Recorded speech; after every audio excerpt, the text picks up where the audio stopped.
Go through the house. I noticed that one there. Where'd they go? Now I remember. Yeah, it's at the end of the line. Okay, it's 10 o'clock, so let's go ahead and get started. I'd like to welcome everybody to the February 26th board meeting in Chatham Area Transit.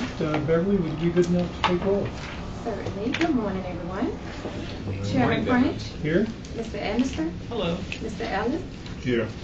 Dr. O'Callaghan. Here. Mr. Dorrance. Here. Ms. Odell. Here. Mr. Jones. Mr. Lakakis. Mr. Kobe. Here. Thank you. Okay, we're going to try to go in a different direction today as far as the board's meeting structure goes. We've taken out the electronic voting, electronic waiting system, which seemed to be that it was too awkward and too difficult for us to make our way through. So today we're going to go back the old-fashioned way. When we call a motion, we're going to raise our hand when we're ready to talk. Mike has agreed to be our timekeeper at the far end, so he's going to time everybody with his new timer that Beverly bought him for the 3 minutes. Beverly's going to keep track of the first and the seconds, and I'll look very hard around the room for hands. And we're going to follow the Roberts rules where everybody gets a chance to speak, and then if we want to speak twice, we'll start over again and we'll go through the sequence twice. And hopefully this will put a little more order to us. It'll make us move a little faster. We won't be fighting this system quite so long. So the money we spent to put the system in place, now we just calling it a wash and moving on? First question is, how much money did we put in it? Does anybody remember? I know it's a monthly contract, isn't it? Or So we're still paying for it? we're going to, if this works out well today, we're going to cancel the contract. So we put a hold on the renewal until the board decides whether they want to use the complete component or not. And that's a chairman's decision? I think it's executive committee. We talked about executive committee, and I think everybody agreed that we're fighting this thing too much. Bill? Well, my question is the electronic agenda a separate issue, or is it all tied together? Because I think we want to keep the electronic agenda. It's separate. It's just the voting, it's a separate thing. Okay. Yes, sir. The agenda is still here. We're all using it. Okay. It's just the voting and the speaking part of it that we're going to try to walk away from. Yeah, we need to get a digital clock and put it in the middle of the thing so everybody can see. If that's what you want to do. Okay, Beverly, if this works well today, we'll get a digital clock so everybody can see it. Okay, so then I guess if we move along, the first item is the chairman's agenda. Have you done the minutes? Oh, I'm sorry. Thank you, Ty. So the first item on the agenda is the approval of the minutes. So we need a first and a second to open discussion. So moved. Second. We have a first and a second. Do we have any discussion on the minutes? Okay, barring no discussion, let's vote by raising our hands. All in favor of accepting the minutes, raise your hand. All opposed? Any abstainers? Motion carries. That worked a lot better. Let me just tell you this. That guy, Robert Lewis, started talking to me, telling me how I could get to his house. And David, one of the drivers for the bus system, saw that guy, just kept me there talking. He says, you work here, I've been here before. And all. So 14 minutes, I'm messed with that guy longer. Well, you made it in time, so thank you. Okay, then the next item is the High Impact Governing Initiative Phase 2. So, looking back at the Doug Eady seminar that we did with him, it didn't do everything that I wanted it to do. I wanted it to have more board CEO interaction. His feeling before he came, which he explained to me later, is that based on the interviews that he did with us, he felt that their difference between the board members was great enough that without a change in our structure and how we operate as a board, that he didn't feel we would get as far as we should without first addressing some structural items within the way that our board operates. And specifically, he looked at the boards that we have set up. We have an executive committee, which is okay, but it doesn't really contain components for a mission statement of the board, and it doesn't really contain any kind of self-management parts that we should have, in his opinion, in the governance committee. And as far as the regular committees, as he explained in the seminar, he feels that the structure that we've got of the finance, delivery, and system development is not going far enough. He feels that we needed to have, and this is just sort of a review of it, that we have to have a planning committee, which starts at the top and goes all the way down through finance, all the way down to system delivery. And it works with the planning and the strategy to implement these items. He feels we need a oversight committee, which again is made up of board members. We have a chair, and it looks at everything from the top to the bottom, financing down through service and delivery, and it reviews everything and keeps track of our progress against the goals that we have. And he felt very strongly that we need a stakeholders committee that works with the CAT staff to get our message out, to go to meetings, and to be more visible in the community. This is something we definitely don't have. So I felt that it was something we needed. We talked about it at the executive committee last week, and I think it was agreed that we should go in this direction to improve our board structure. And so that's what we're bringing forward today. We talked about that the executive committee, could we do this by ourselves? Probably, but it would take us an awfully long time. We don't really know where to start and what we would put in it. So he's given us the proposal, which I forwarded to everybody in the board packet, where he would like to do this for us. So he will restructure the committees. He will make recommendations to who should be in the steering committees, which he's done. And the steering committee would probably invest 5 to 10 hours in Doug's time to overlook his work before we get to next April, when he would have the governance committee, mission statements, the new committee structure set up, the responsibilities, guidelines for each committee, what they do, what they don't. He would have a staff person assigned to it. And at the end of this process, when we come probably to the May meeting, the committees will be in charge of the board meeting, and they will do the presentations. So each one of the committees will have already worked through what they want to present to the board. They will have gone through the governance committee where it's agreed upon, and the committee chairman or the committee delegate will be the ones that actually present at the board meetings. So it is for us an empowering change, in that we take more direct responsibility, and we don't wait for the CAT staff to give us information, digest it, nice questions. So that's really where we are, and I want it to come as a board vote, even though it's within Curtis's limit to do this, but I think that if this is going to be done, it has to be done in agreement with the board. It's not my decision, it's not the executive committee's decision, so we're here to bring this for a vote today to move on with Doug's proposal.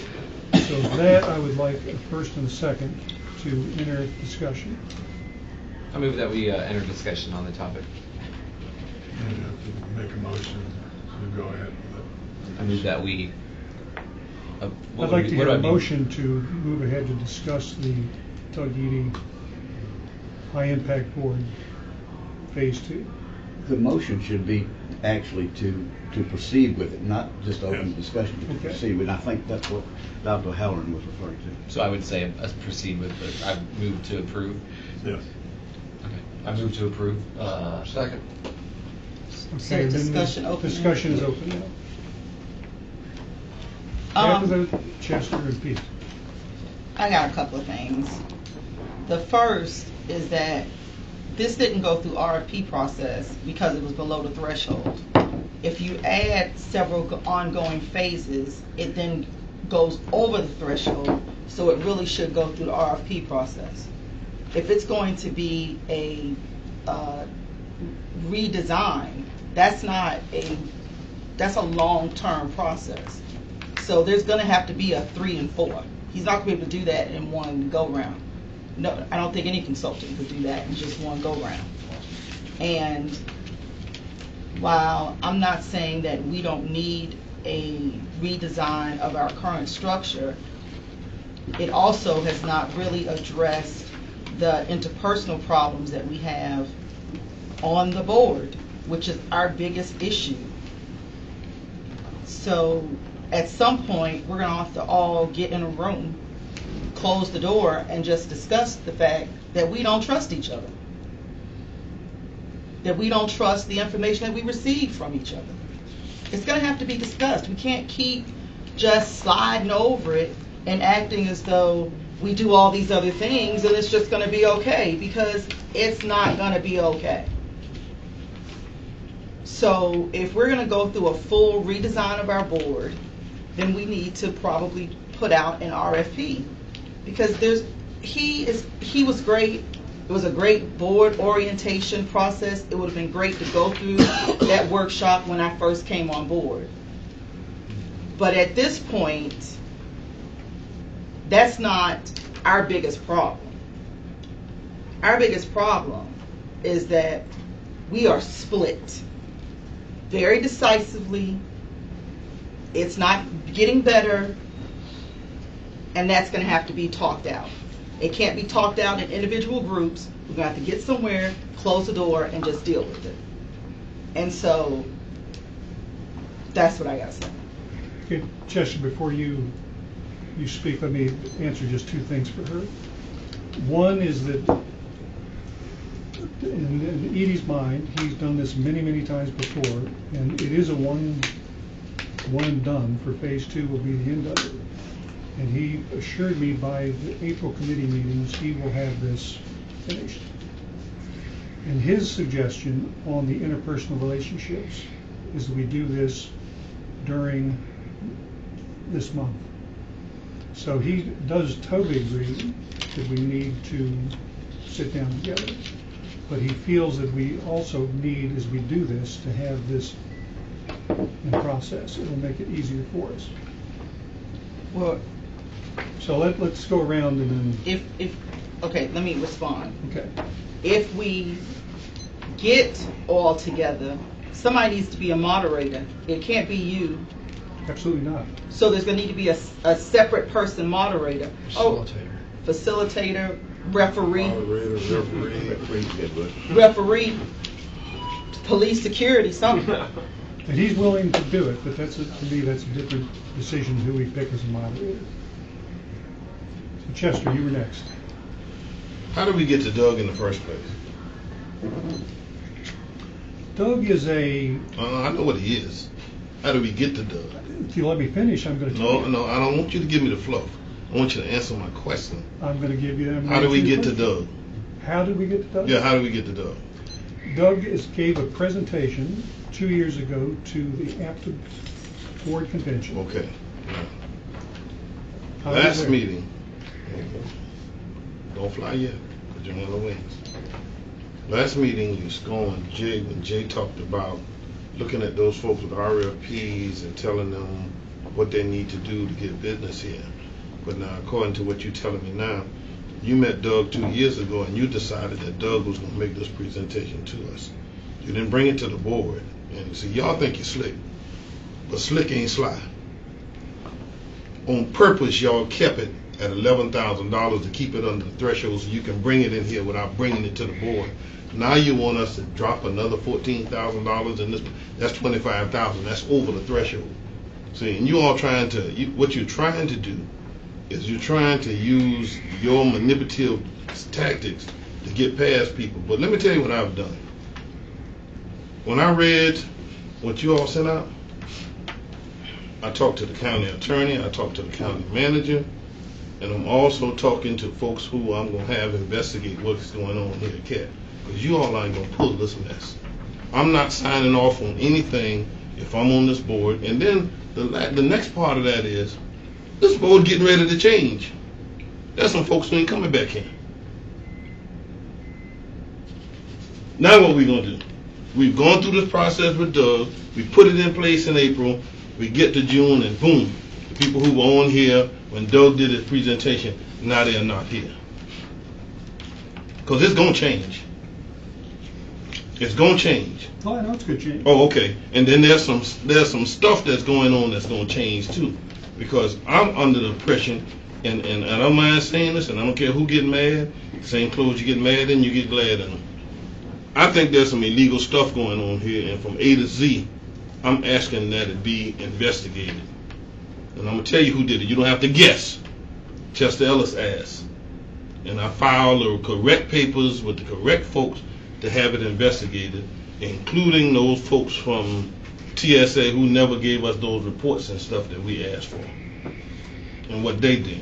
So I'm just saying that you can be naive enough to let the fluff go and vote for this stuff if you wanna, but this, I honestly feel, is illegal, and you all conjure it up so that you can stay under the threshold. And Curtis, you can take what I'm saying to you if you want, or you can throw it in the trash can. You're gonna get the one thrown under the bus, and the bus got a lot of air in its tires. So I'm telling you, this stuff is wrong. We should not be going to no phase 2. We shouldn't have had phase 1 without coming before everybody and discussing it. And that's why I did not take part in it, because I don't want my name nowhere near it. Okay, let me respond to that before Pete talks. As far as phase 1, I called and talked individually to every person and told every person what I would like to do, and did anybody have any disagreement with it. I talked to all of us. And I talked to you, Chester, about participating, and what you told me is you would not participate in it until we looked at personnel problems and paratransit. There you go. So I went to everybody, and everybody said, with the exception of you, and at that time, Jay had said, okay. Jay dropped out towards the end.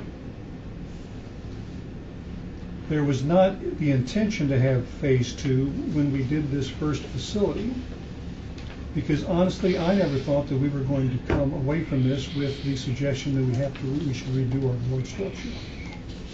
So the fact that we were trying to slide one by under the $20,000 limit is not true. It's not 14,000. The investigator to find out. Okay, Pete. Pete, I think Pete, did you have your hand raised originally? Your turn to speak. Now? Yeah. Well, I remember some things about this, but one of the situations are that what he has said and place us in a situation that might be negative, in here.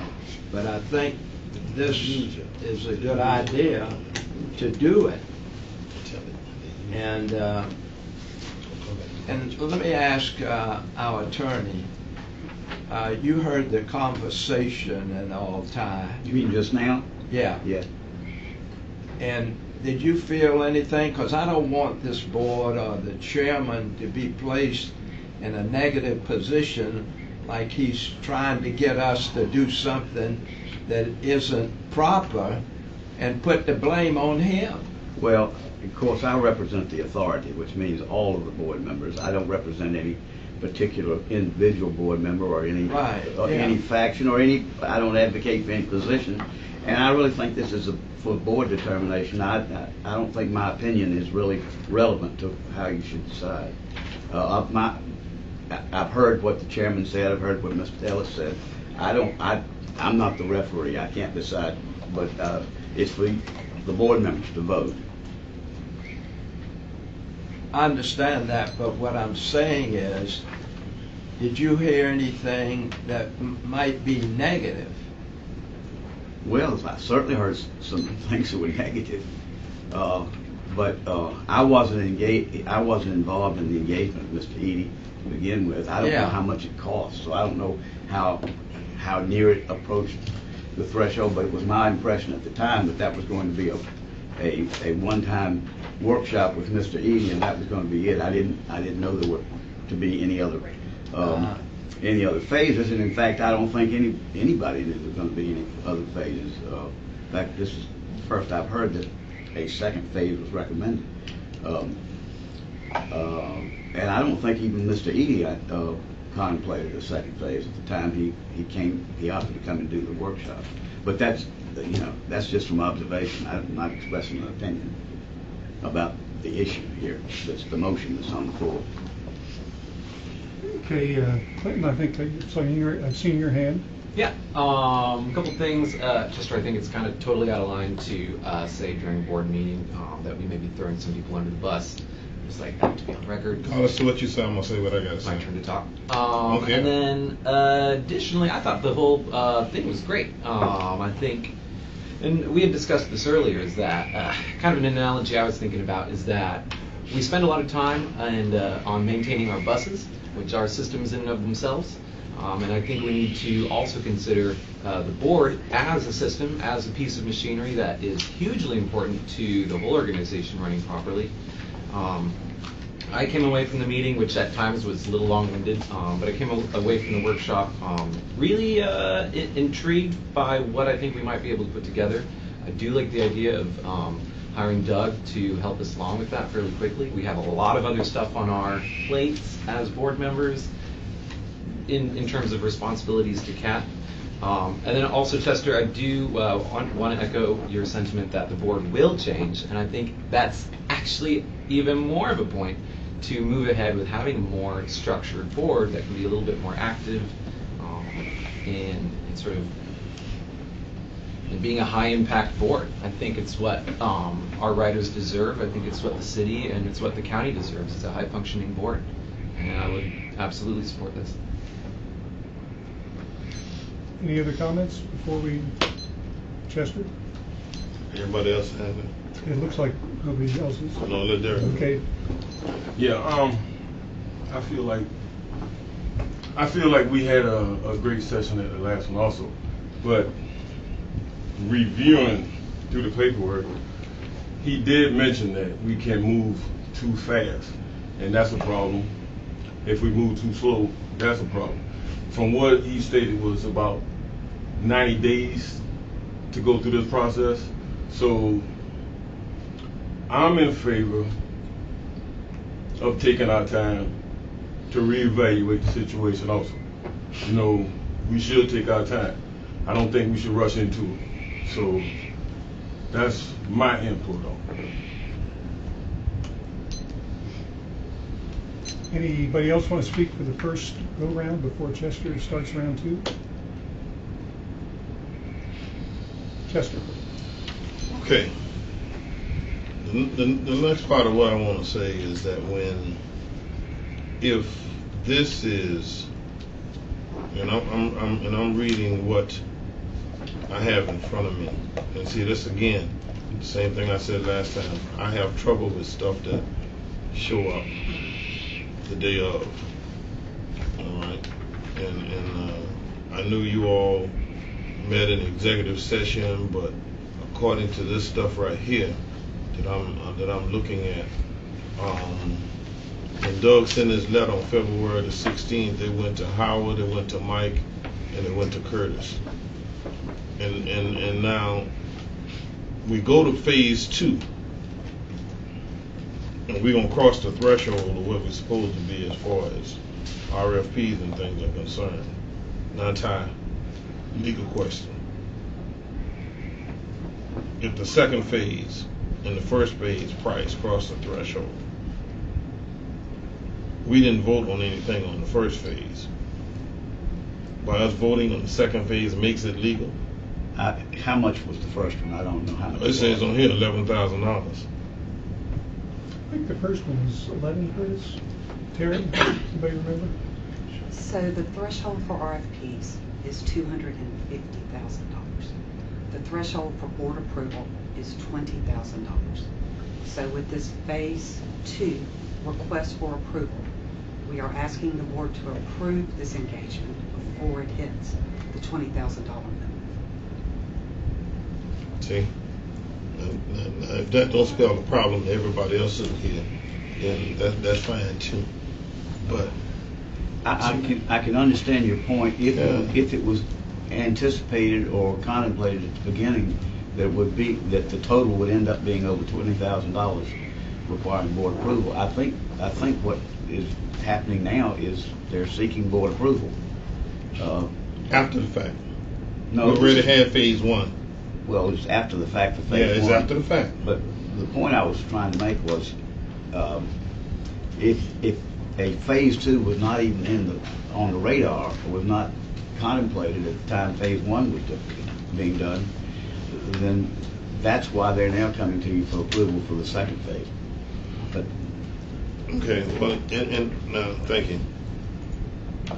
My last observation is what he's telling you to do based upon what I read that he sent, that you sent out, is stuff that we have been telling you all the while that you got for free. Now you want to pay for it.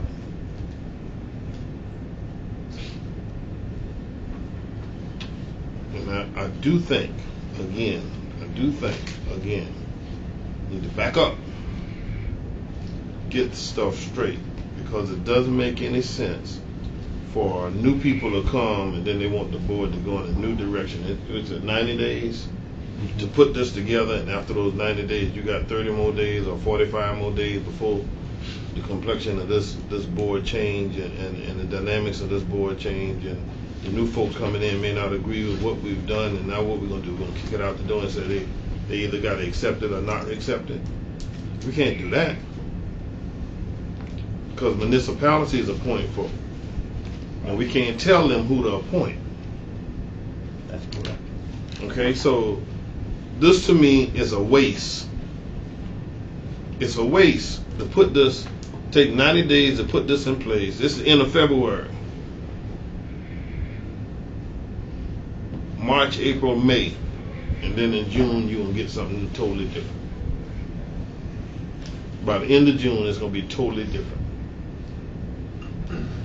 I see it as a waste. If we had put this on the table in the beginning and talk about the RFP, and I say again, I was against this from the beginning because we are not dealing with the stuff in this system, in the CAT system, that's creating problems for us with rendering the service and the quality of service we're supposed to be giving to people of Chatham County. This has nothing to do with the quality of service. Not one iota. We could have changed things if you were willing to listen to folks as what they were saying. Now Doug come and say the same thing, but he's charging you and you got it for free before. Y'all vote how you want to vote. But I think you ought to back up. Okay, we Clinton and Mike, and then we're going to. That was Todd. I would say I could see the relevance of possibly delaying this for up to maybe 30 days, but I would only support that if we had very clear ideas of what specifically we were delaying it for. I think if we want to take time to figure out sort of like what we're doing in that time, then I could probably sort of like consider that. But I do think that, like, you bring up a good point of moving too quickly could be a concern, but I don't know. I think it may be a good time to just sort of move into this right now. And I do, again, just want to, I think the board and how it operates has a direct effect on the service that we provide. And then additionally, are we changing, so what we're asking Doug to do is basically change the bylaws in which we operate? No. Okay. Just the committee and what the committees do. But those aren't specifically laid out in our bylaws? No. Well, there are no actual bylaws. You have the charter, the Enabling Act. The Enabling Act provides for committees to be appointed, but it doesn't specify who or what. and what their duties and responsibilities. Are those committees laid out in some sort of official thing that we've signed off on? No. No. Okay. Which is where we're trying to go. We're trying to get them in More a codified. position that we all signed off on. Because we're going to, in Doug's world, we're going to have a steering committee, which he's proposing is made up of the chair, the vice chair, Tabitha, and Deidre, Mm-hmm. to guide us into the new committee structure. Do we have any other comments? Doc, did you raise your hand just? I No, saw you. no, people's time, when he raises his hand, that means your time's up. My, That's what they mean. the only comment I I'm want on to the make wrong end is, of and the then table. we'll move with it. Chester, you can investigate me all you want on this, because when we did, you can investigate. I didn't say no I'm just you. saying, but if you want to investigate me, I that's didn't fine. say you. Whoever. Okay, now. Because when we did this first seminar, in my mind, I can't speak for anybody else, I can only speak for me, it was done. We were gonna have them one time and move on.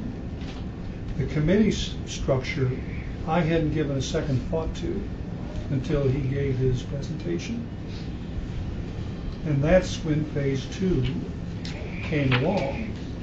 And when phase 2 came along, I immediately said to Curtis, okay, we gotta stop now, we're gonna have to go to the board, because I don't want to do phase 2 on top of phase 1, because then we are in fact trying to slide something past everybody. There is no RFP limit, so it's just a question of whether or not we want to do this or not. So my proposal is to go ahead and move at Doug Eady's new committee structure. So unless there's further discussions, I'd like to vote on it, and then we can move on to something else that doesn't pass. So there's no further discussion.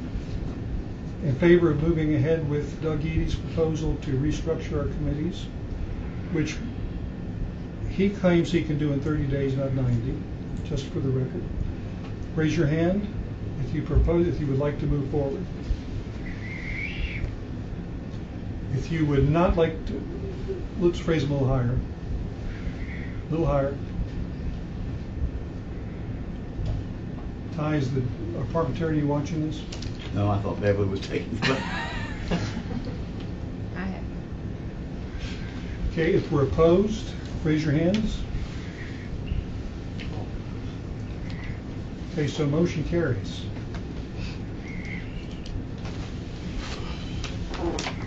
So Curtis, let's move on to the action items. Okay. Staff requests board approval to issue a task order for architectural engineering services for the West End Ferry Dock. Remind the board that CAT was awarded a $1.4 million grant to assist with building an additional dock on the west end of River Street, as well as a maintenance facility in Hudson Island for the marine ferry boats.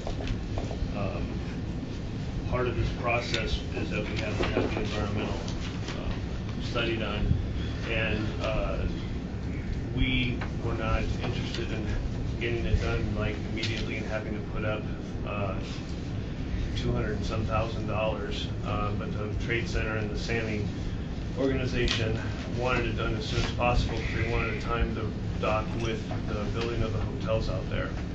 So they have decided to contribute the money it costs to match to start the environmental process. I gave the documentation to Ty that their board voted to cover each half of the $205,200. Knowing that if the environmental study comes back adverse, that take that as a risk on their part, and that CAT will not be liable. And they both have acknowledged that as well. So for this initial phase of the process, the architectural engineering task order is what the board needs to approve on. And I or Ty can answer any questions you have as far as the risk and the matching the money before. Okay, before we begin discussion, I'd like a first and a second to open discussion.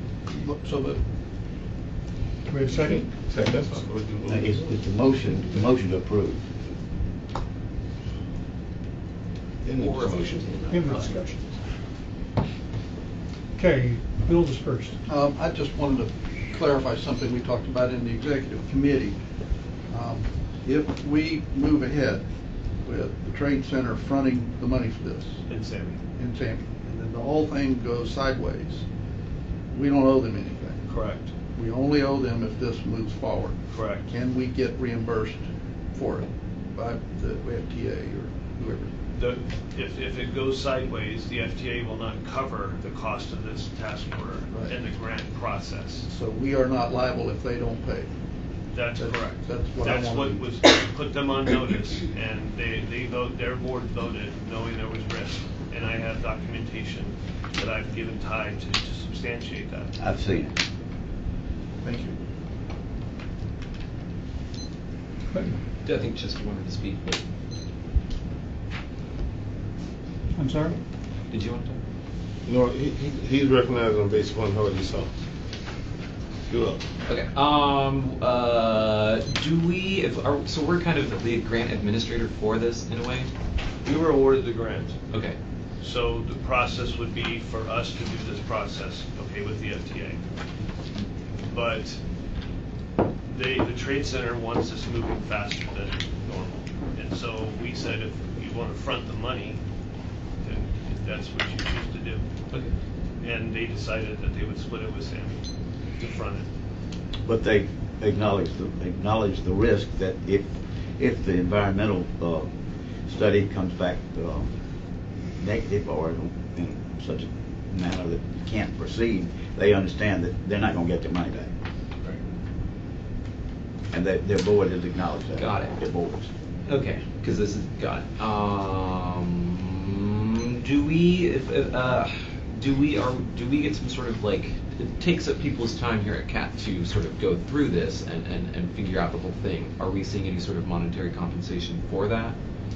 Would it be right for us to see something like that? Should I expect that to happen? We're just issuing a task order. Thomas and Hutton would actually do all the work. Okay. And then once they have their findings, we would then process with the FTA. Okay. I think I got it. Dietrich, you were next. Who's responsible for the consultant? I'm sorry? The consultant. Who's responsible for hiring him? Thomas and Hutton is our on-call consultant already. So we're utilizing that. We already have an agreement. So I was looking through it, and it seems as though if anything went wrong with this thing, he's not responsible for anything. It would be on the owner. What do you mean if anything went wrong? If anything went wrong with this process, as far as going through and getting the work started, if anything went wrong, it would be on CAT, really. I'm just not sure. He's not responsible for anything. Yeah, I'm just not sure the word wrong, what that Like, means. let's say they talking about digging to see if the sand, the soil is compatible, if we can build on it. If they go down, although we already worked out a fee, if they go down and realize that they got to do something extra, or if you ask any extra questions, if you want them to make any changes, CAT would be held liable to pay any extra expenses. We anticipate it being at the $205,000 level. If it's going to cost more, we're not going to pay more. I mean, we're not obligated to pay more. We're not obligated to come up with additional money. This is an environmental assessment, so we're asking them to tell us if this project can be done. So they're gonna send all the paperwork off to the feds and say, hey, this land has already been disturbed. They built the Kessler project down here. If the FTA says this is not environmentally friendly and they don't approve the project, then it won't proceed any further than the $205,000. And the Trade Center and Sammy Board, who agreed to pay for that project, they won't get their money back because we won't be able to draw down off of that grant.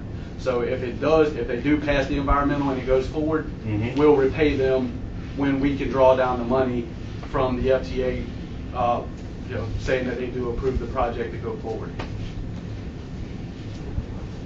So the submittal fees that's not included in the fee schedule and shall be provided by the owner at the time of submittal. Consultant will consist in order to obtain the construction permits for the project. This phase includes revising plans and specifications according to agency comments, and if requested, meeting with the agencies on the behalf of the owner. So That was my question. The question is, who is the owner? No, that's not my question. Is it my turn? No. Still, Joe, do you wanna? What section are you That's a different on? So, page, right? Mr. Cody, I This think is, that's 7. I think that's toward the end of the proposal. Uh-huh. It's in phase 3, which is the construction phase. Yeah. I don't have the proposal in front of me. But the task order for the A&E assessment, the environmental assessment, is only included in phase 1 and phase 2. So the phase 3 cost that you're referring to will not start engaging until after the FTA has approved the project and we have the grant funds. So the action today is not about phase 3. It's about a portion of phase 1 and phase 2, which will cover the environmental assessment needed to move the grant forward. so it has nothing to do with permits or No, not at this point. the design of the actual. The permits for environmental, yes, but not the construction. Not the construction. So it says additional information required by the reviewing agency beyond what is reasonable and customary for record drawing shall be billed as additional services. So who makes the assumption of what's reasonable? If there's a change order at the Mhm. construction phase, which could be as far in the future as 18 months, we're required to bring that change order back to the board for explanation and approval. All right. Then it says, these services will be provided on a time and expense basis. Our fee for this phase assumes the project will be closed out as a single phase of development. Should the owner wish to close the project out in multiple phases, additional services will be required. So the complete proposal that Thomas and Hutton did for the Sammy Board and the Trade Center is from phase 1 to the completion of construction. The discussion today is only for the portion of phase 1 and 2 in that proposal, so that we can get the environmental done to move the grant forward. So these questions will come into play once the project is approved by FTA and we move forward. So none of those expenses attach until the FTA approves the project and the grant is approved. Anything over and above what's in the proposal today, which is anything in phase 3 and the portion of phase 1 and phase 2 that is incurred after the grant, will be brought back to the board for approval. Dietrich, you okay? Yes. It's good to have a builder involved with this. Yeah, yeah. It adds a different level of questions. Tabitha, you had a question. I did. Did we set a threshold for a minimum amount of repair should the environmental come back and say that this needs to be done to move forward? Like if the environmental comes back and it says if you do $75,000 worth of additional soil, then you can move forward. I don't think we should scrap the product over $75,000. So did we set a threshold for that environmental correction? I don't think so. I think we should. Because 75,000 would not be, I think up to the amount of the environmental study would be an amount that would be an acceptable threshold, or even 100. Because if we do the environmental and it's something minimum that needs to be done, and I don't think we should scrap it because the grant is 1.4. Right. So Would not, may I ask a question? Would not any required mitigation be part of the construction cost as opposed to the NEPA or the environmental process? So once the NEPA and the SHPO, all of the historic and environmental work is done, the FTA will determine whether there needs to be any mitigation cost involved.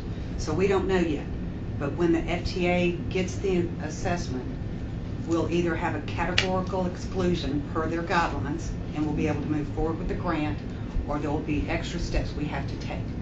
When that cost is known and we have the details, we'll bring it back to the board. So this action today is just to get the environmental assessment started and completed to determine what we may have to do. But the FTA decides that. Okay, but we're entering into an agreement to use the money from SAMI and the Trade Center. If it comes back and says, the mitigation report comes back and says, we need to spend $150,000, if we decide that's not acceptable, and SAMI and them say, we think that is acceptable, so I think that because we have this side agreement, shouldn't we determine up to a certain amount that would come back from the study? Well, at that point, and Terry, correct me if I'm wrong, at that point, Sammy and the Trade Center would have to come up with an additional amount, would they not?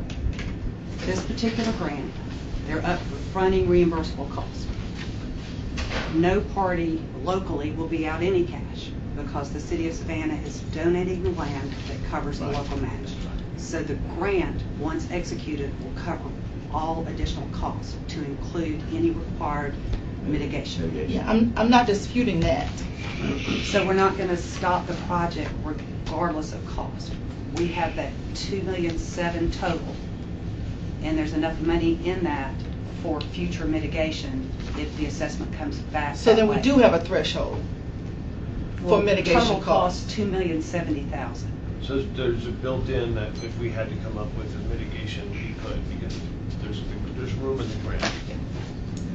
You know, I just want to make sure that because we're bringing in two other entities who have a stake in it, that if there's a mitigation cost, if the board comes back and says we don't want to do 75, but they think that 75 is a reasonable amount, that we don't get into a fight because over 75 or 100, you know, we should have some sort of a point where we say whatever mitigation costs are, we'll do it up to this. It's like a prenup. I'm asking about prenup terms. So Pat, nor Sammy, nor the Trade Center will be out any actual money for the construction of the stop. Even including mitigation. Yes, yes. All the mitigation costs will come from the grant. Yes. Okay. Okay, I think we got Bill, then we got Pete, and then we got Chester. well, Never mind. you Go ahead, know, Bill. if we had this, I think that we wouldn't have had the problem on that first ferry boat that we had a situation. I think the board had it, and so this will be able to do it to make sure that we're in good standing. Okay, Chester. Why is there a difference between when we want to start and why they want to start, when they want to start? I don't think there is. That was just was a hypothetical question. No, they don't want to wait on the environment study. They want to push the environment study faster. They want it done yesterday because they Okay. want to time it with the building that's going on right now out there. So once the building is complete out there and then we do a dock, they're saying it's going to impact business. So they're in a hurry to get this all done. They don't, I mean, they're aware that the NEPA process could take time, Okay. which is why they want it started yesterday, so to speak, because they don't know how long it's going to take and they want to move things as fast as possible. So that's why they're interested in getting this started immediately, and they're willing to put up the money to do it. An hour delay? I'm sorry? An hour delay? Hour delay? Yeah. We're not necessarily, we're not delayed, we're just not on a timetable to get it done immediately. Okay. So when we got the grant, the clock didn't start running it? You have to have the environmental assessment completed before you can get the grant through the FTA review process. So when they awarded us the 1.4, is that what it is? Mm-hmm. All right. Then that means that the environmental was on us? So an award from the feds is the first step. Then you have to detail the project in the FTA software, up to including supporting it with an environmental assessment. Okay. So we've gotten the award, the stakeholders have agreed to the project parameters, and in order to move the grant forward in the Fed software, we have to have an environmental assessment. But So my there's question no is, delay, we just have. I But got my you, question- Mr. Chester. I know what you're trying to ask. All right, what am I asking? Our delay is match money. Okay. The match for this project was land donated by the city, and they can't donate us the land until they get finished with the Kessler project. Right. So the other Sammy and the Trade Center said, and before you get that land donated to match this project, we'll upfront the money for it to get the environmental study. That's what you were talking. So We don't have a delay. Our delay is we are waiting on match money, that is land, and we can't get that land until the project's finished. The city will turn around and give us that land as the match. Because they don't have the rights to that land right now while Kessler's doing it. Kessler has to give that land back to the city, and then the city will How turn did around. Kessler get the land? He doesn't have the land, he's just doing construction on that site right now because he was doing the Riverwalk, which we will his contractor did not only their work, but the Riverwalk, which we will reimburse him for. So I'm assuming that the land is just tied up in the construction That's project correct. right now. Okay, so now, this total project, from start to finish, including all of, how does he say it right here, the consulting phase, the master plan phase, the general study phase, the reporting phase, the survey phase, the design phase, the permitting phase, the monitoring phase, the construction phase, the closeout phase, all right? What's the total cost there? It should be the total of the grant that we applied for. It shouldn't be past 1.4? I think the grant is 2.7, correct? This says I think 1.4. that's the match. Is that the match, Terry? I'm not looking at it, so I don't have it in front of me. You've got the details. So the grant is right at 3.2 million total.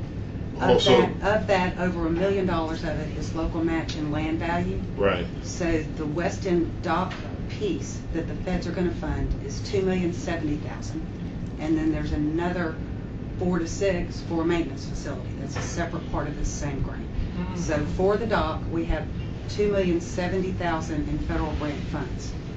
From that, we will pay for the construction of the dock, which will be similar to the L dock, which should be around $600,000 or $700,000, which leaves the difference for the A&E and any mitigation.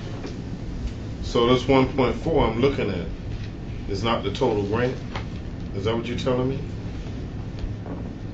Because in this writing here it says 1.4. You reading what I'm reading? Show me where you're looking. You're talking about Commissioner the action item, the board report, Terry. Under background. I think it was 1.4 for this 1.4 specific project. The other part of the $1 million from the FTA went to the maintenance project on Hutchison. Correct. The report is just about the dock and just about the environmental that we need for the dock, not the maintenance facility piece.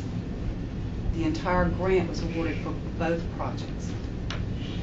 So now is there a possibility that the feds will not turn the 1.4 loose because they're not in agreement with what everybody else want to push forward? If the environmental study comes back that we can't build the dock there. But here's what I'm asking. When you were awarded the grant, the environmental part was there, wasn't it?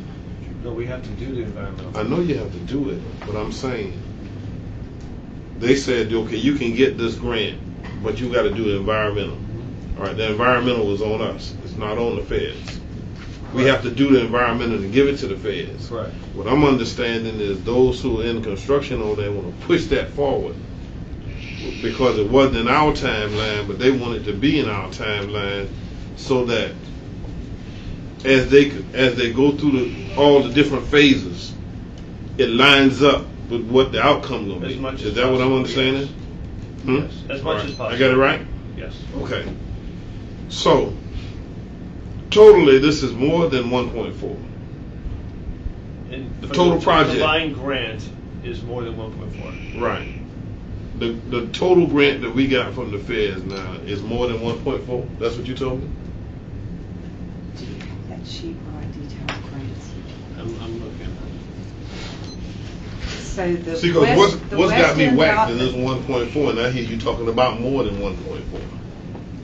The grant application was for 2 projects, the West End dock and a maintenance facility on Hutchinson Island. Right. Total So that's cost. the total grant, Total grant is what? 3.2. 3.2. Including the For match. both projects. 1.1 of that is in-kind land donation. Right, and that's what the city's gonna The do. value. So we can extract that. We don't even need to talk about that. The city's gonna give you the land anyway, right? So the 1.4 is the dock piece of the federal funding. Just the dock. Yes. All right, now the other part of that grant is the, what did you say? The maintenance facility on The maintenance Hudson Island. facility. Yes, sir. Okay. Which should be about $700,000. Somewhere right in 700, 800, I don't have it in front of me. but yes, sir. 642, 657 Okay. in federal funding. There you go. Okay. Since this was, since this was all done together, the land donation provides the match for both projects. Right. And that's the 987,000. 987 for the dock, Right. 160. That's the for land maintenance. value, Yeah. right? From the city of Savannah. So to speed up this process, we need to vote today to get on that timetable. They giving us a timetable because they're going to jump up front and put the money up front. Their timetable with building the hotel and all that stuff is regardless of our timetable. They just want it started as soon as possible so it doesn't impact once that building is done, that there's an extended period of construction time for the dock. So they're trying to speed up the process so that it can line up a little bit better with their timing. So that's why they forked up the money, because they don't want to wait. They're willing to put a stake in it to wait to get the SNEPA started, so that when we do construction on the dock, it's not an extended period of time after they've already finished all of their construction. So now all the heads of states who's sitting around at the table, has anybody thought about what's going on in the legislature as far as expanding the trade center? How is all this going to fit in? Anybody talking about that? The whole point of this west end dock is because we don't have service on the west end of the river. I understand. So the projections is that it's going to be busy enough to need a west end dock. And then we were looking at possibly needing an additional boat also to provide two triangles of service. One from the Hutchinson Island to the east end to the City Hall area, and then one from Hutchinson Island to the west dock, which is this, to the City Hall area. And the projection of POR fees from hotels opening up and expansion and all that would cover that other triangle of service. So what the legislators are trying to get pushed forward would fit into this? We won't have to come back and... Shouldn't matter. No. Shouldn't matter? Okay. I'm good. I mean, any expansion, any development is only beneficial to this dock. I'm good. Okay, we have Cody, then Bill. Really, I'm gonna leave one question. We're hiring them as the consultants. They're guiding us through this whole project, this whole phase. That's correct. All right. And if they're guiding us through this whole phase, from what I read, if the city comes in and have a problem with anything, if we run into any difficulties, if for whatever reason they're not liable for anything. Not the city. It's not. Who is It's it? not the city. No. The FDA. I'm not sure what you're By asking. problems, what do you mean, sir? Like, let's say, whoever over this, the inspectors, whoever over this. Yes, sir. They won't allow you to go forward because we come up with a problem. In the whole project, if the environmental comes back and we send all the stuff off the FTA and they say, no, you can't build the dock here, then that's the end of the project. That's it. They got their $205,000 for doing their inspection, sending the paperwork. That's it. If they say, yes, you can move forward, then CAT will draw the grant down, build the dock, and then we'll own it just like we do the other 3 landings. And this is phase 1. Just phase 1 to say, we're asking the FTA, we're giving them the information, say, can we put a dock down here? And that, if they say, yes, this is an environmentally friendly project, you can do it, then we'll move forward with it. If they say no, then we can't do it. All right. But you don't know that until we have to apply for the grant first to say, this is what we want to do, then we get an environmental, and then we turn it into them, and they say, nah, either yes or no, you can or you can't. One of them, appreciate it. No problem. I think Bill's first, and then I think Chester, you. Just 2 points real quick. If I can remember. One was, both of them kind of relate to what you were asking, Chester. In terms of the trade center expansion, this would help with that, because if we can create an additional triangular service, we can move that many more people per hour across the river. And with the expanded trade center, there's going to be a need to move a lot more people. Of course, part of that will also be a new hotel over there. The other reason that Sammy and the trade center are pushing this, and a probably hidden party in this is the Kessler folks as well, is because that Plant Riverside is going to be open this year, and that's an over 400 room hotel down the west end, and a lot of those people will be going to the trade center for whatever, and now they're going to have to walk all the way down to a half mile basically, or down to the recycling space. Pretty good distance down to right behind City Hall to get that ferry across. So the Kessler group and the Plant Riverside group want that dock open as quickly as possible, and already are concerned that it'll probably be a year after they open before it's done.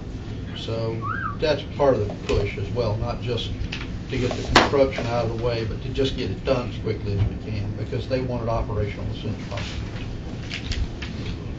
Okay, Chester, then I think we're. Do we have any, at this point, is there any kickback from the environmentalists? Please don't say kickback. That's what they do. No, we haven't turned anything into them yet. That's what we're approving today for Thomas and Hutton, to get that information to them. No. I'm not talking about us, and I'm not talking about Thomas and Hutton, who are our consultants. I'm talking about those folks who come and say, you tearing up the wildlife, or you tearing up the fishery, or you tearing. Yeah, No, I'm talking about the environmentalists. We don't foresee that being an issue, because they built the new river walk down there, which is where the docks go in. They already hammered 1 billion pylons down there to build the new river walk. So. But this is an extension of that, though. It's going to be 5 feet. So there's no yelling and screaming to this point. No, sir. Okay. I'm good. They'll wait till the last minute. Yeah, that's what I'm talking about. And then now you talk about timeline, because you got to go to court. Okay, I think everybody's had a chance to speak, so discussion over. I'd like a motion to approve the Thompson Hutton contract. Have a motion and second. Yeah, you Second. All those in favor, raise your hands. Motion carries. Okay, Curtis, the next one is your grant. So,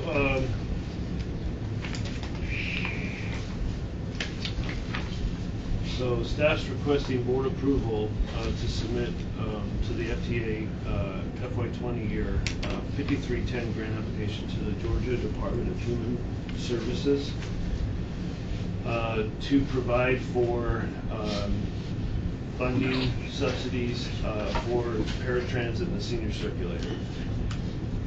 So CAT was awarded a grant this current fiscal year of $176,518.93. Basically, this money is going to offset the cost to the county for paratransit services and to the city for the senior circulator.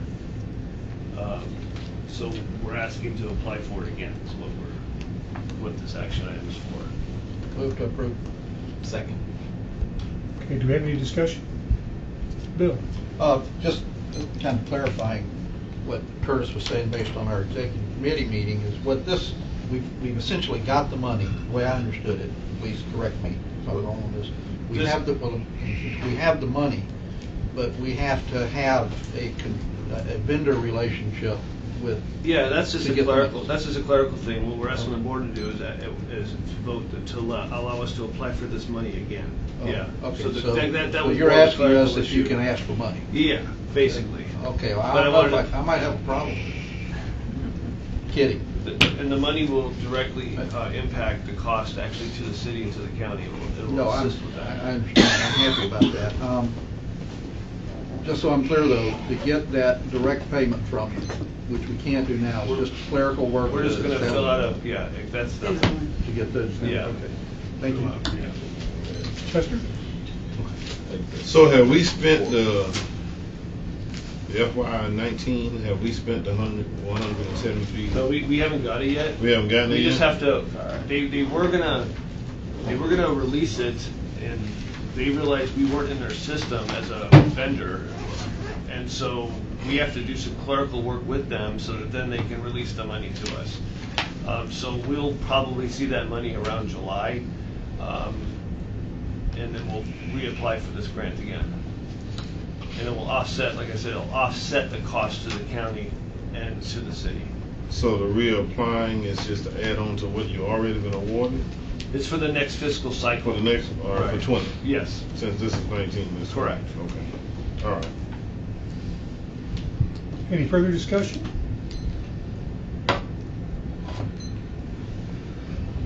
This was an easy one. I think we accept money very well. So all in favor of this, raise your hand.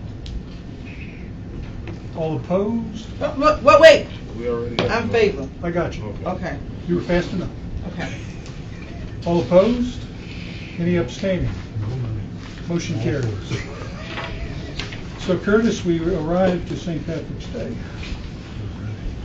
So each year we come to the board to get approval to enter an agreement with the city of Savannah for St. Patrick's Day services. And not only does it include free service the day before that they have, but it includes the shuttle to the parade itself. And the city of Savannah provides compensation for that, but we have to have the board approved before we can enter into that agreement. And so that's basically what this is we're asking the board for this coming St. Patrick's Day parade to do this agreement again with the city, as we've done in the past. Can I move to approve the arrangement with the city of Savannah and Port Wentworth at the same time? No, no, it's a separate action item. Ty, can you do that? Well, I think maybe because of your relationship with the city, it might be more appropriate for someone else to do that. Okay. I was just trying to do both of them. I understand What Bill was referring to is we also have an action item to do the same thing with Port Wentworth. Last year was the first year where we contracted with Port Wentworth to provide shuttle service, and they paid for it. They're interested in doing that again this year. But that listed here is a separate action item. But if Ty said, Well, I think, Mr. Chairman, you could probably double up on those. So, point of order. Ty, should I recuse myself from voting then? I think probably, well, that would require separating them out again. Well, I don't think there'll be a problem with Port Wentworth. I can leave the all right. road. I'll move to combine the two action items into one. Do we have a second? Okay, then barring any further discussion, let's. I do have a question, but Bill just left.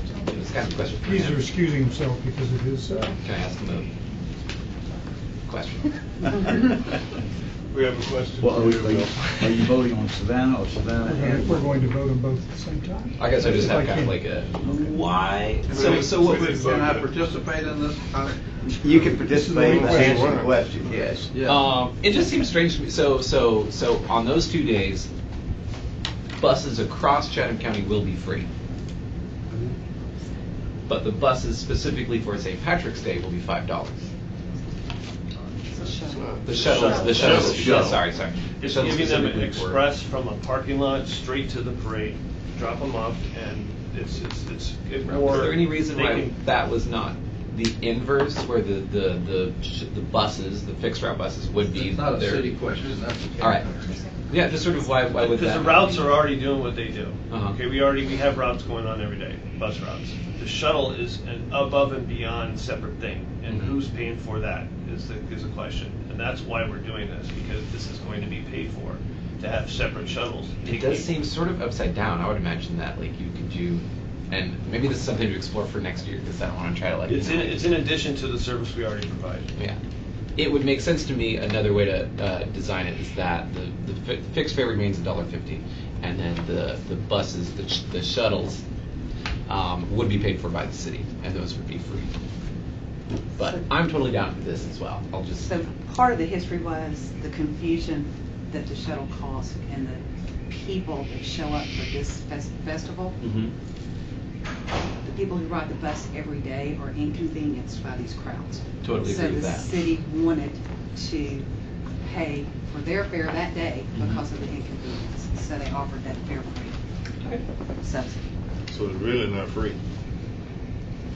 Somebody paying for it. The city. City's paid for it. Everything gets paid. As long as the city paying for it, let them pay. There ain't no free lunch. But and also I want to make the point that on both of these, if it goes over the $15K that we're receiving from the city, then that is on CAT. That's correct. All right. But we've done this for the last several years, and we're fine. Okay, go ahead.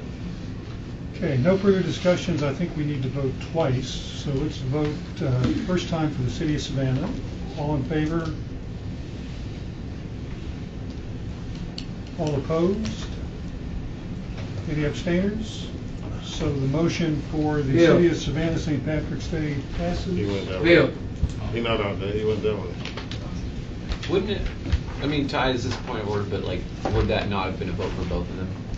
It's two separate contracts, so two cities. I think we can both raise our hand twice. Okay. We've already taken care of Savannah, so now we're on Pullman. I thought you were doing it together. They're doing it. Now we're going to vote thought- separately. For the vote. That's all that. He said That's that what was we got, the we come back. Yeah. But anyway. Okay. Let's move to approve the one Okay. for Wentworth. Second. All those in favor, raise your hand. Anybody opposed? Same. Motion carries. So let's move on to the executive director's report, Curtis. All right, so one couple things I want to highlight to go over with the board is Thunderbolt was the first one.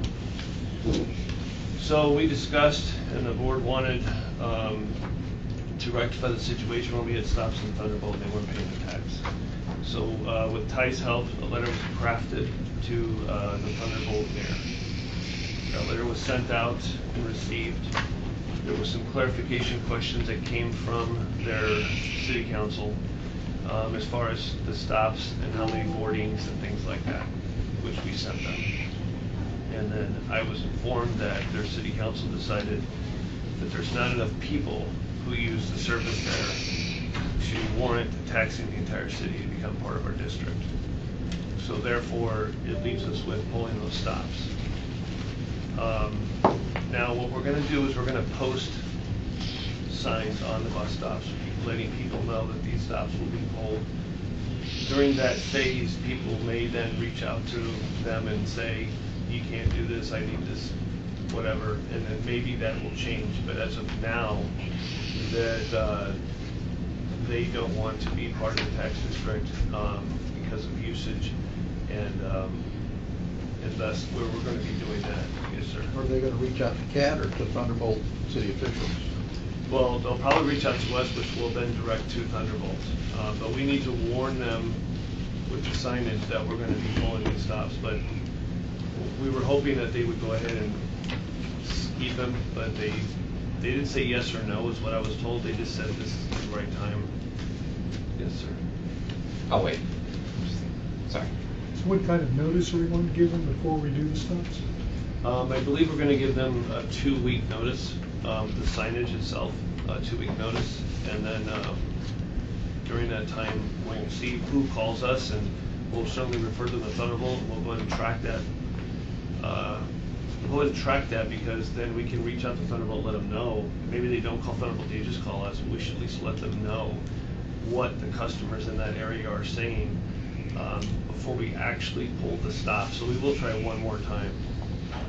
When they call us, we will inform them that this was a decision made by the city. By them, yes, absolutely.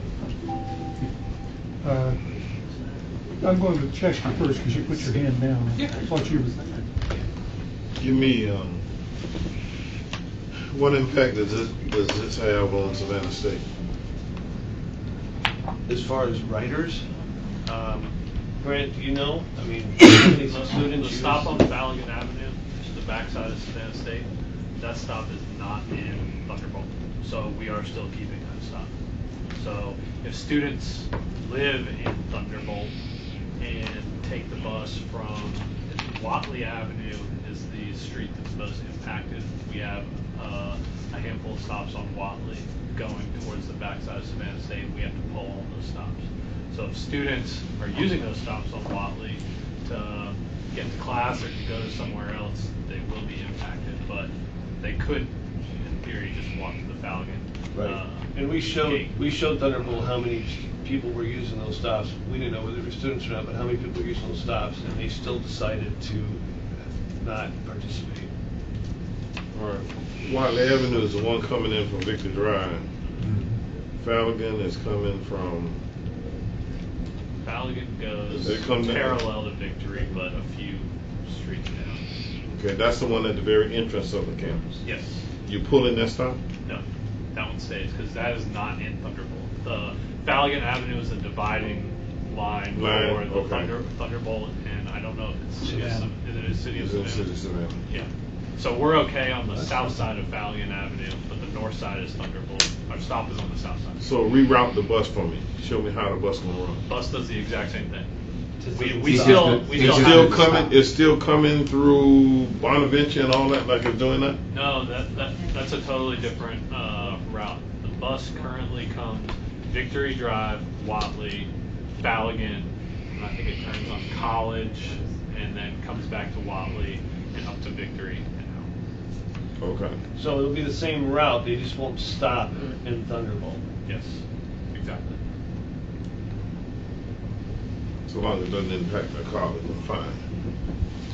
Clinton? I was just wondering, are we going to put any PR out there about the shuttering of the stops? And then I also wonder, is that a good idea for us to do? Or maybe we just sort of do the stops and don't make as big of a deal about it? Because I'm guessing also in the letter you could sort of craft how the story could be perceived. Take control of the message. There will be a message on the signage on the stops, and so we'll give as much information on those bus stops as possible. And we're going to direct the calls to system development so that we can track them and make sure that we share the appropriate phone numbers in Thunderbolt. Okay, very cool. Okay. So the means of communication thus far, as we have spoken to Thunderbolt leadership via Ty's letter on behalf of CAP. And we say we're going to post on the signs that we're discontinuing service. And those are the two means of communication that we're going to put out. And I'm just getting Tricia just mentioned that you're going to put out something yourself. Well, we're going to be working on designing those bus stop signs, and so we'll have that ready to go. And then it will direct the phone number will come into our shop, and when those calls come in, we will communicate what's going on to those customers. I mean, to your point, if the board wants more publication on this, we can. It was, I thought, decided because these stops were in an area for the last 40-some years and shouldn't have been there, that the board wanted us to move in a direction of see if Thunderbolt will still keep them there and pay the tax, and if not, we'll move to remove them. If we want to make this a whole big thing, and then people question why they were there in the first place and why they weren't pulled 20, 40 years ago, I mean, that's fine too. If if the communication needs to be broader than that. I'm just making sure we're stressed what communication we say we're going to. So far, at this point now, we've communicated with Thunderbolt, they've given us their answer, and we're gonna post it for the citizens that we're gonna pull these stops because they don't wanna pay the tax.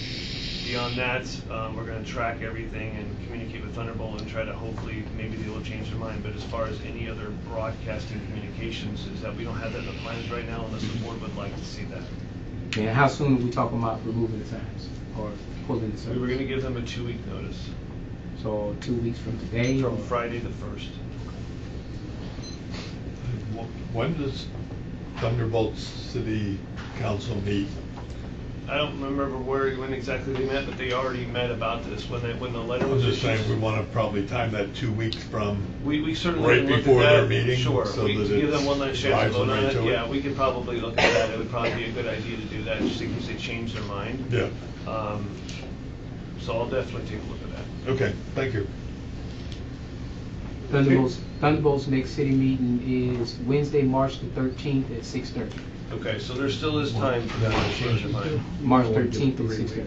Oh, March 13th? At 6:30 at Thunderbolt Town Hall, 2821 River Drive. So March 1st should be good to go to see, almost 2 weeks in advance. One other thing I wanted to mention is that it appears that the legislation regarding sales tax and other items for rural transit and everything might drop tomorrow or Thursday. That's what we're hearing, so we'll see what happens if it does or not. But that's what we heard. Is that a single county option? Yeah, it's a combination of a variety of things. Yeah, but that is supposed to be included in that. Mike was busy. Yeah, it sounds like they might go abroad. Like when they did the legislation for the creation of the ATL, there was specific funding mechanisms there. If you remember the Uber tax, tax on the airport, things like that, and then that was a point of contention all through the process, and things got stripped out to have a compromise. I think it sounds like this time there might be more of a general bill, and then they'll discuss what should go in there for how to fund and things like that. But I'm not totally sure, but that's what it sounded like. But we'd have to wait and see the legislation itself, which we're hoping to see by Thursday at the latest. So that's all I have. Any news on the fuel bill? The fuel bill. Fuel tax exemption? Yeah, fuel tax exemption. Oh, Or is I that- know Carl Gilliard introduced legislation for that. From what I hear, there's some people that are in his camp and some people that aren't. But we'll see what happens when that goes across crossover day and it goes to committee and things like that. But there is proponents of changing the excise fuel tax so that transit is not paying another government entity a tax that goes directly to roads and bridges, which is what this is right now. Okay, any further questions for Curtis before we move on to unit updates? I guess, yeah, but this might be a Pandora's box. So this letter from Jonathan Hart to Mike Backer. Regarding countywide? Yeah, do we want to talk about that? Because this... We can. Mr. Hart has, and Ty, you can chime in because you've also got the letter.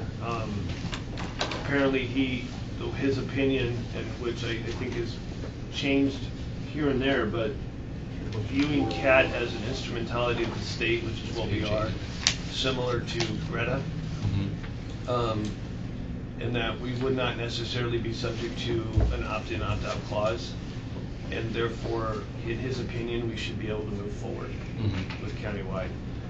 Does that summarize it okay, Ty, or did you have... Yes, it does. It's basically the county's call. The county is under one of the acts of legislature. The county has the primary responsibility to empower, to provide public transit in Chatham County, and the county sets the boundaries of the district. The county levies the tax.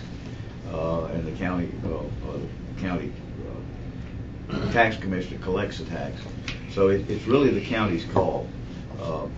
I have opinions, but my opinion is really not relevant to what the county wants to do. So in John's he's changed his opinion, opinion quite a bit. He's changed it several times. Okay. but his opinion now is that we can move forward.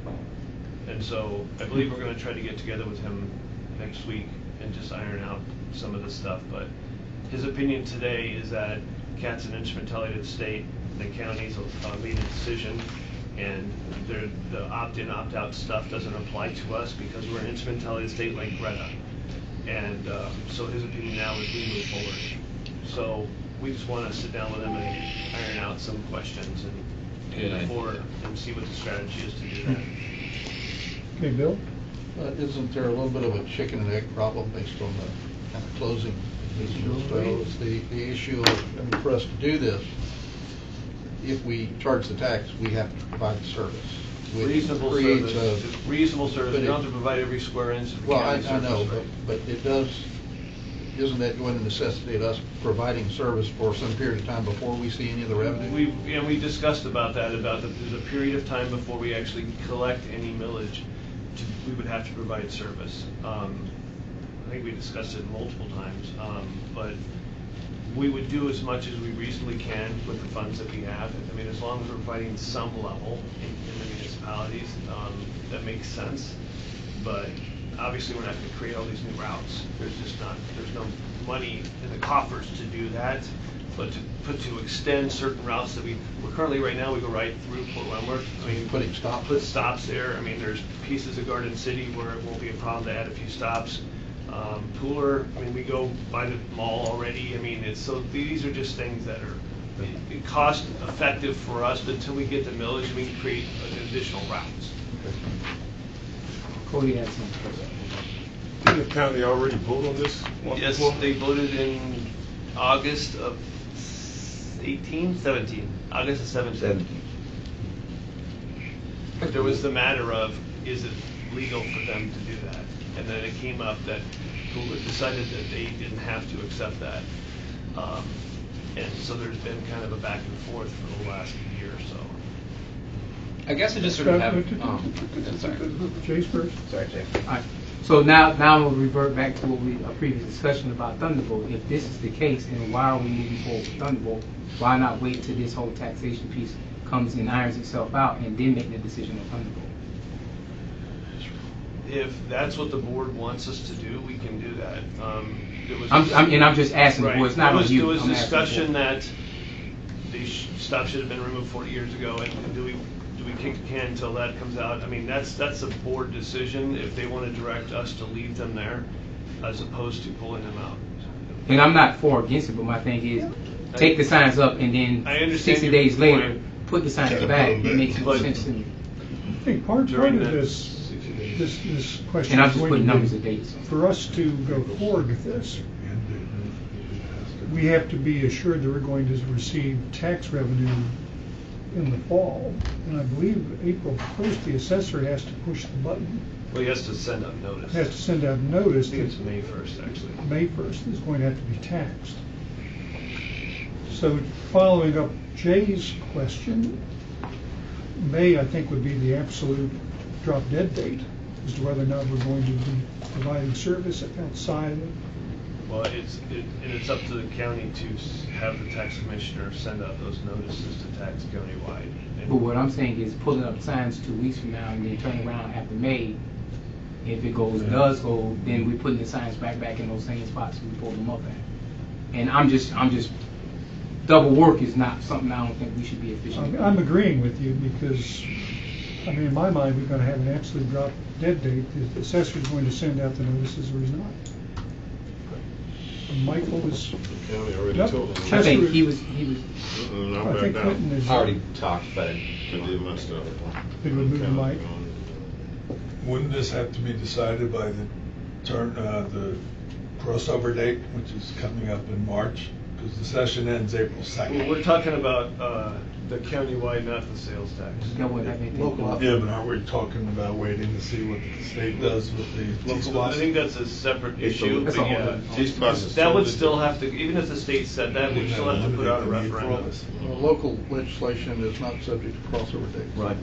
So this is, I understand what your point was, because we also talked about if there was a sales tax, it would remove the border, so to speak, and everybody would receive a sales tax, and therefore open it up with our area to go anywhere in the county, which is down the road, but this is something that the county attorneys decided can be moved forward. So to your point, if the county officially has the tax assessor send out notices in May, then we know, I guess, from that standpoint, there's no point in pulling them. So if the board chooses to have us wait until that jump off the cliff moment happens, we can certainly do that. I agree it's double work, but I just don't want that to be a staff decision because of the sensitivities. I agree. I understand, bro. So, but I'd be willing to, certainly entertain, if the board wants to take up an action item like that and To circle around. or delay. Can we put this under old business for the next month's board meeting? Because I think we might have more clarity after you have your meeting next Monday. So hold off. But that'll hold off for 2 weeks, right? Yeah, let's hold off on doing anything with Thunderbolt. We put it under Until old next business month. next month. Yeah. So we won't go, so do you want staff to put out notices or don't put out notices? Don't put out. Don't put out, okay. I think what Patricia said, go ahead and get your signs ready. Just don't purchase the signs. Just have the information ready. Just don't purchase the signs. That's my suggestion. Okay. So Beverly, don't forget to remind us to put this under old business next Because we put the month. signs out, you're not gonna get them. All right, then let's move on after. I mean, I just want to make a point that not only would we possibly potentially, I'm sorry. I'm sorry. I thought the whole thing with Thunderbolt and Garden City started because that man wrote that letter. Yes. He did. That, and. So that's what really facilitated it, the letter. Right. So I don't think we should not mention the letter, because Well- it's not like we just decided. No, that's in Thai. If we're going to go into discussing that, then that's something that might be more appropriate to executive session as potential litigation. Okay, well, I just thought we should mention the letter, so that it didn't seem Yes, like. at least one citizen has raised the issue of Why we're stopping. why you're providing service that stops in Thunderbolt and they're not paying the tax. And I think we probably shouldn't go any further than that without going into executive session. I agree. Okay, Clinton, then let's move on then. I am concerned of all the very exciting moving parts that we have going on right now. We potentially would be telling people that that stop doesn't exist, 2 weeks later telling them that it does, and then about 6 months later telling them that that whole route is going to change. I mean, we have some really, really fun changes, both in sort of how people board, how they pay, how they track, where they go. Also, who we tax, how we tax, and how we make decisions as a board. These are all sort of mechanisms that are in change for the next year. So I think this does kind of warrant a larger discussion of what do we want to focus on, and we do that. And maybe that means sort of delaying a countywide tax until, possibly for a year, until we've got the reroute down. I think I would just like to have more of a discussion about there are so many moving parts. How do we focus to make sure that we do the best job that we can without putting too much onus, or without putting too much on the whole organization? That's a little confusion. Yeah, because there's especially for just like the public at large, it's just like, wow, that's a lot of moving parts right there. But this board doesn't have any. This board doesn't have any taxing authority. You're absolutely right. So that's not a I understand conversation your that point. this board should have. You're correct, but Yeah. again, this is the county's call. That's the county. Mm-hmm. And if they're insistent upon proceeding, we can't stop them. I'm rarely the person to say this, but is it too much too fast? And should we maybe sort of look down the line, how do we extend some of these? Well, it's over like the next it's 5 like the years? letter say. This stuff been going on for 40 years. Mm-hmm. One more year ain't gonna hurt. And everybody I everybody totally agree. always kick the can. I guess that's kind down of the road. that's Another the year. can to us. 40 years and we kick the can and it goes down for another year. But that's a county discussion that we shouldn't even get into. We shouldn't even get an executive session and talk about that. Well, letter we until certainly the have a county deal stakeholder with and an it. interested party, but Well, that's you need to bring it to the their county, call. but it don't need to happen here. Okay, it's Curtis, let's go on to unit updates. All right. Can we turn the air on? Yeah, We're off. Just real quick before we do that, depending on what happens with, if Mr. Hart is available to meet with us and there's a decision made from the county perspective, I will update the board and typically until our board meeting end of March. Appreciate that. Yeah. But we haven't got a confirmation. He can meet on the specific day of Monday, so, but our intent is to sit down with him, and once he gives us his lock, stock, barrel, this is what it is, then I'll update the board. Well, I think, I mean, just to echo what you said, Bill, is that like, it is a lot, it's a lot to communicate to the public, it's a lot to, it's a lot. It's all very good, it's a lot. But we also have a lot of people that need a ride to work, a ride to school. And we want to move forward to pick those people up. Yes, but we don't even know how we're moving forward with the route redesign, and I think that's the sort of like, that's happening. Well, we're in these discussions right now. The sooner there's a commitment from the county to tax everybody and we're going to go countywide, the better we can prepare Jarrett Walker for what they need to do. I like that. All right. So right now Jarrett Walker is working under the premise of we're not expanding countywide. That's my next thing I was going to We are doing that. Since we're not doing that today, we don't have confirmation we're doing that today, we have to give them a parameter to work with it. But if we did go countywide, we would have to make sure we incorporate that into their design. But we're not there, I don't believe we're there yet with Jarrett Walker where there's a commitment need to be made countywide or not. And when does that commitment need to be made? Well, it was supposed to be February 1st. When we did our core design retreat a couple weeks ago, we worked under the assumption that our taxing district would be the same. So we've developed two scenarios with our current taxing district. They've told us that we can make modifications along the way. It won't be as clean, but they said that they'll basically adapt. Nevertheless, the sooner the better they know. Yeah. I mean, we don't want to get too Because far how along. each components would then have to be broadened out, things like that. Yes. Yeah. Another question. Sorry. Ty, you said that the county can the service district follow the routes that we think make the most sense and not necessarily political routes or political boundaries? Right now, we can't go into Pooler. Okay. Who said that? Pooler. No, Pooler can't say that.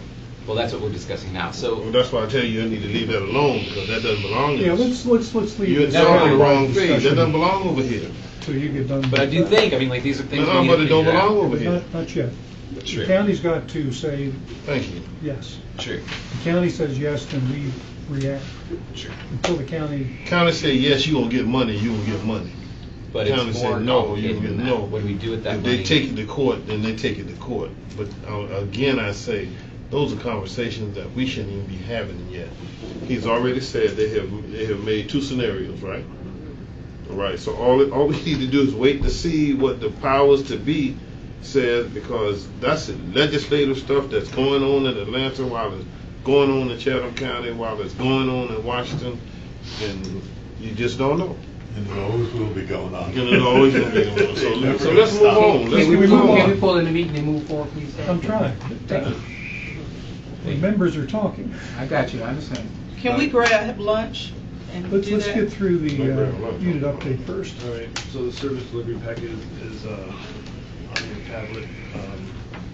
And Mike, did you want to point anything specific about your report? Yeah, just a couple things. I just wanted to point out that although we had a couple of preventable accidents in January, year to date, we're still under last year, which was a good year as well. Our ferry ridership numbers were up 10% in January, which put us about even for the year.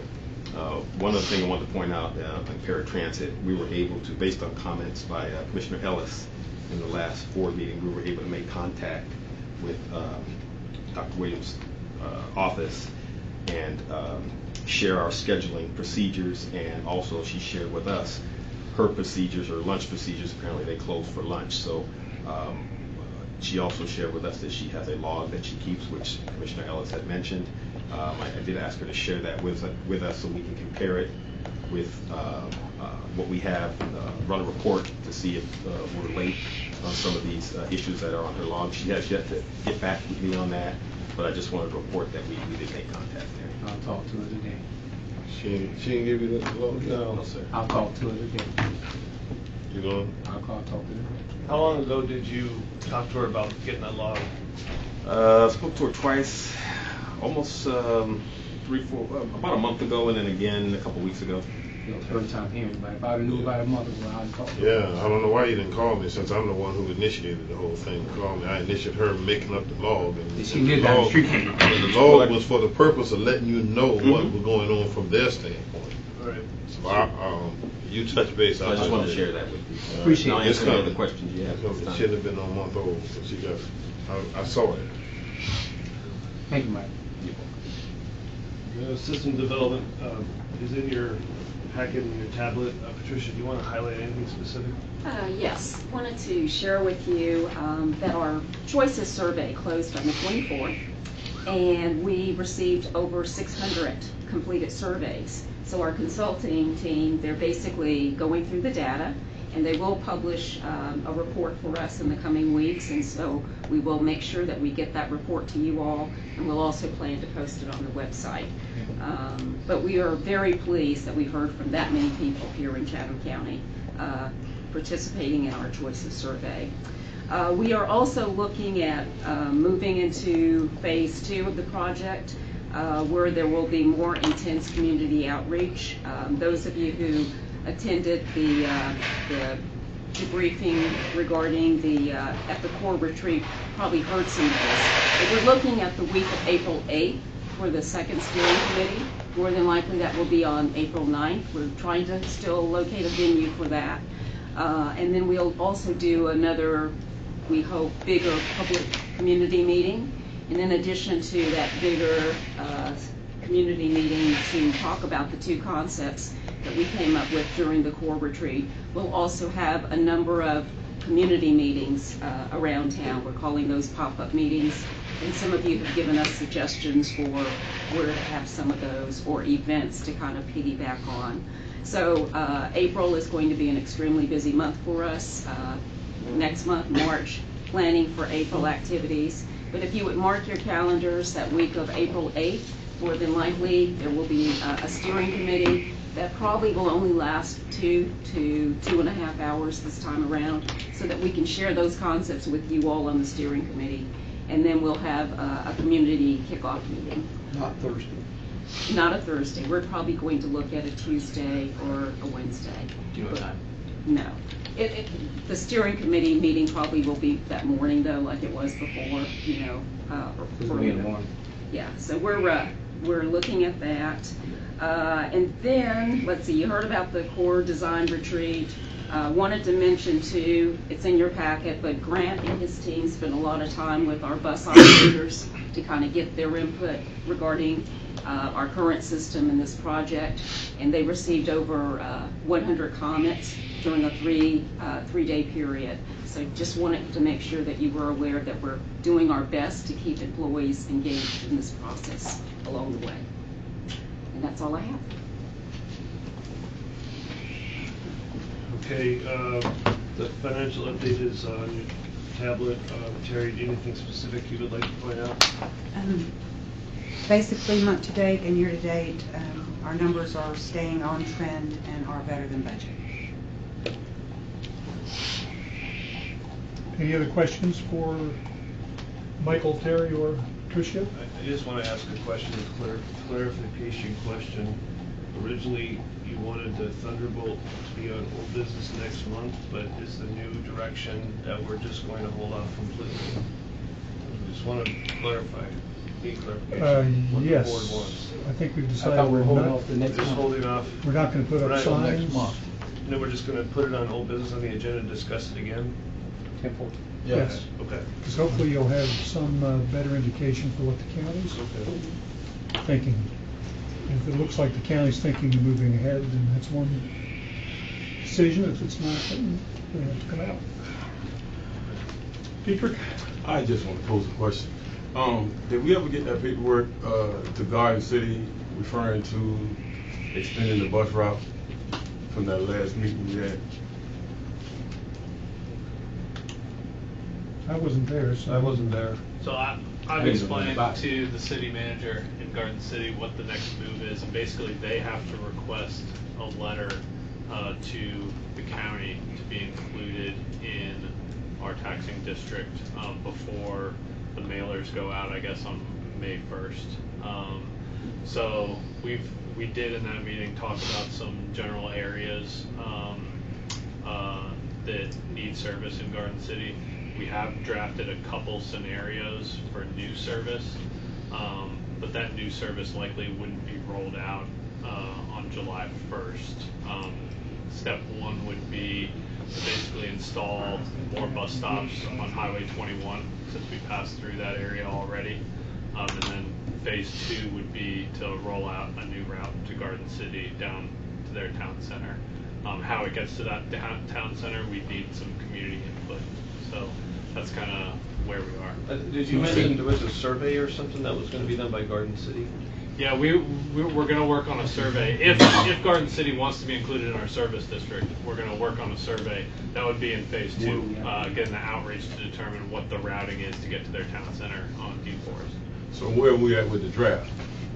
The draft of the survey? Yeah. I think first we need confirmation that we're going to be included in the service district. We don't want to start surveying people until we know that we are going to be taxing. So the next step is the Garden City has to send a letter to the county? Is that the Garden City would be at least under the Chatham County Transit Act, Garden City would be required to vote to request the county commission to add Garden City to the special service district for transit service. So the county commission, and then the county commission would have to act on that request. They could deny it, but I'm sure they would approve it. And then they would be added by a county ordinance, including the limits of Garden City in the taxing district. So we wait on Garden City? So Garden City has to move first, right? Cool. The last meeting we had set up with Garden City, I got a call from them at really I would say at the last minute. But being that I represent CAT as well as Garden City, I would like to be informed when we plan to have a meeting with them of what's going on. And I'd like to be in the loop.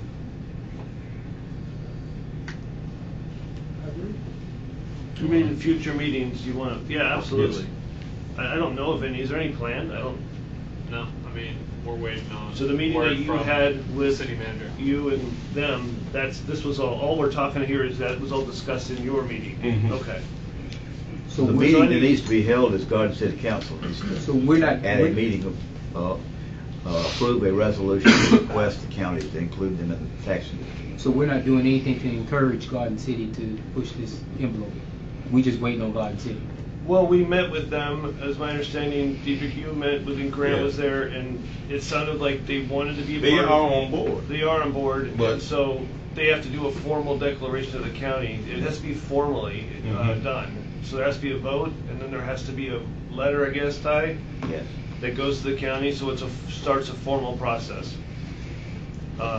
Is that not what, I'm confused because you met with them and was that not discussed that they had to move next, or was it up in the air when you guys left the meeting? It was that point. I need to know what do I need to present to them.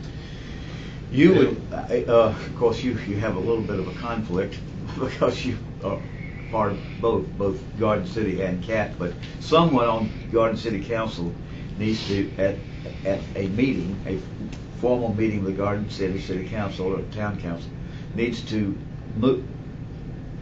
make a motion to petition the Chatham County Commission to include the city of Garden City in the taxing district. If that vote passes, then either the mayor, well, it would be the mayor of Garden City would write a letter to the chairman and county commission saying that Garden City hereby petitions to be added to the tax district. My suggestion is, Chester, that's your area too, right?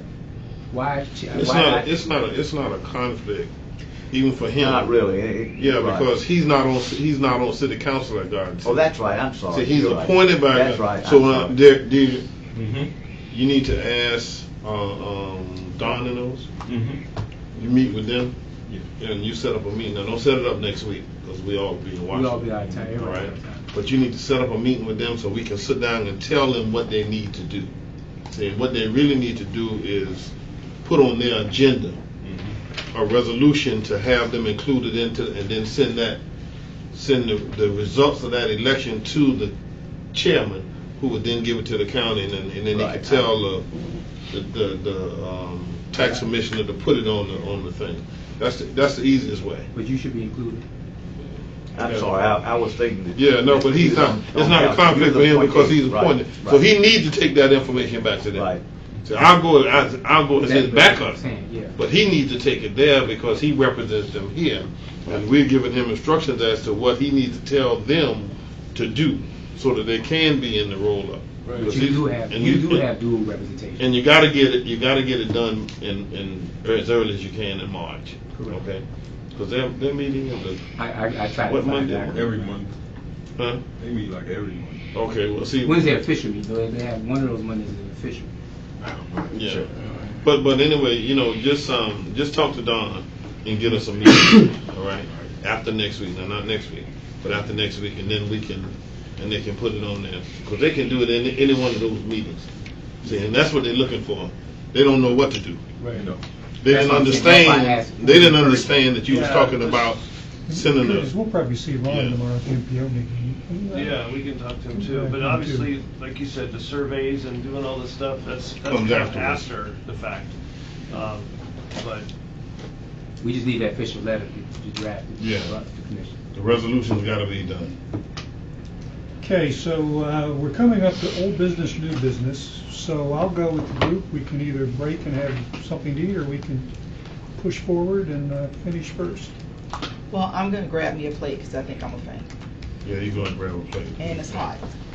Does anybody else want to grab a And then plate? we just eat through. I'll wait, I think. I'm going to wait. Okay. Well, how much more is that? We just got this. There should not be much more. How much? There's no new Jay's business, got is it? something, I don't know what it is. We got some new business. Yeah. I mean, but We got new business. I don't know if it's going to be accepted. So I mean, I'm waiting for new business.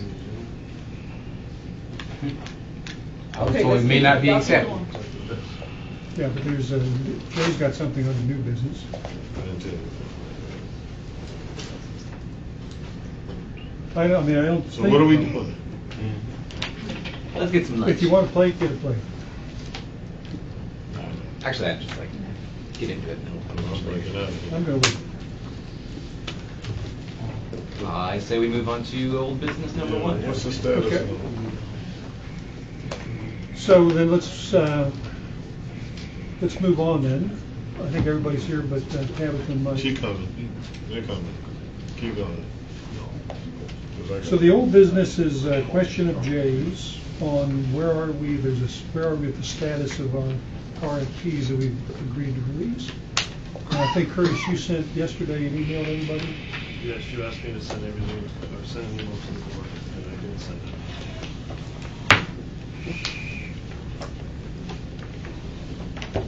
Yes. Well, I've got a question, and looking at the report,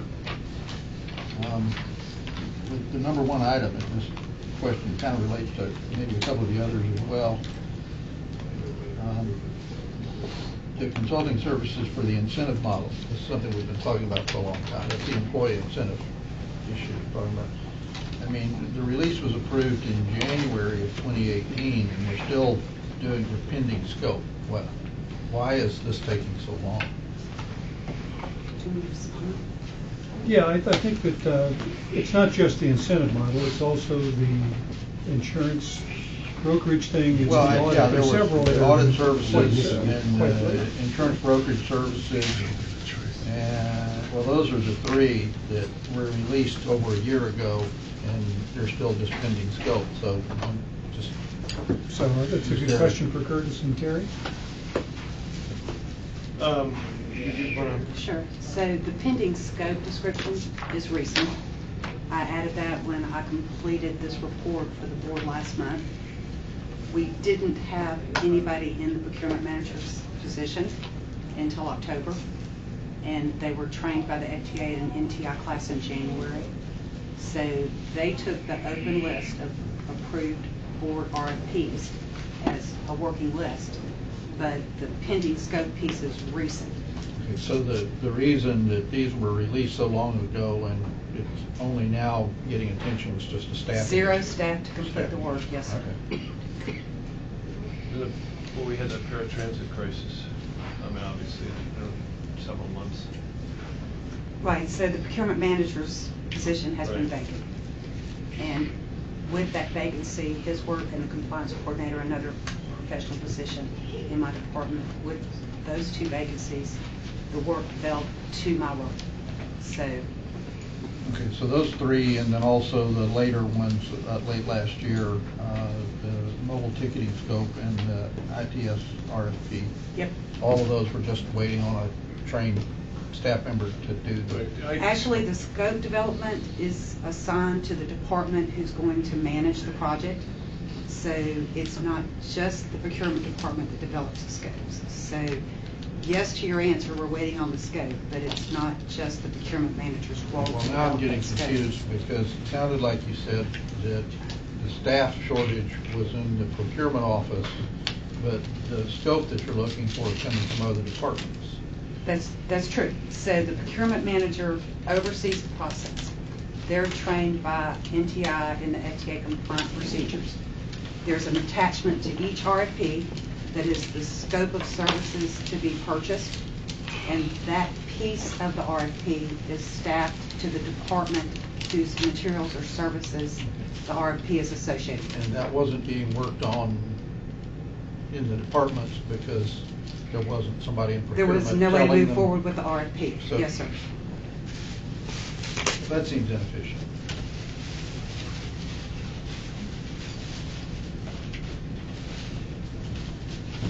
Chester.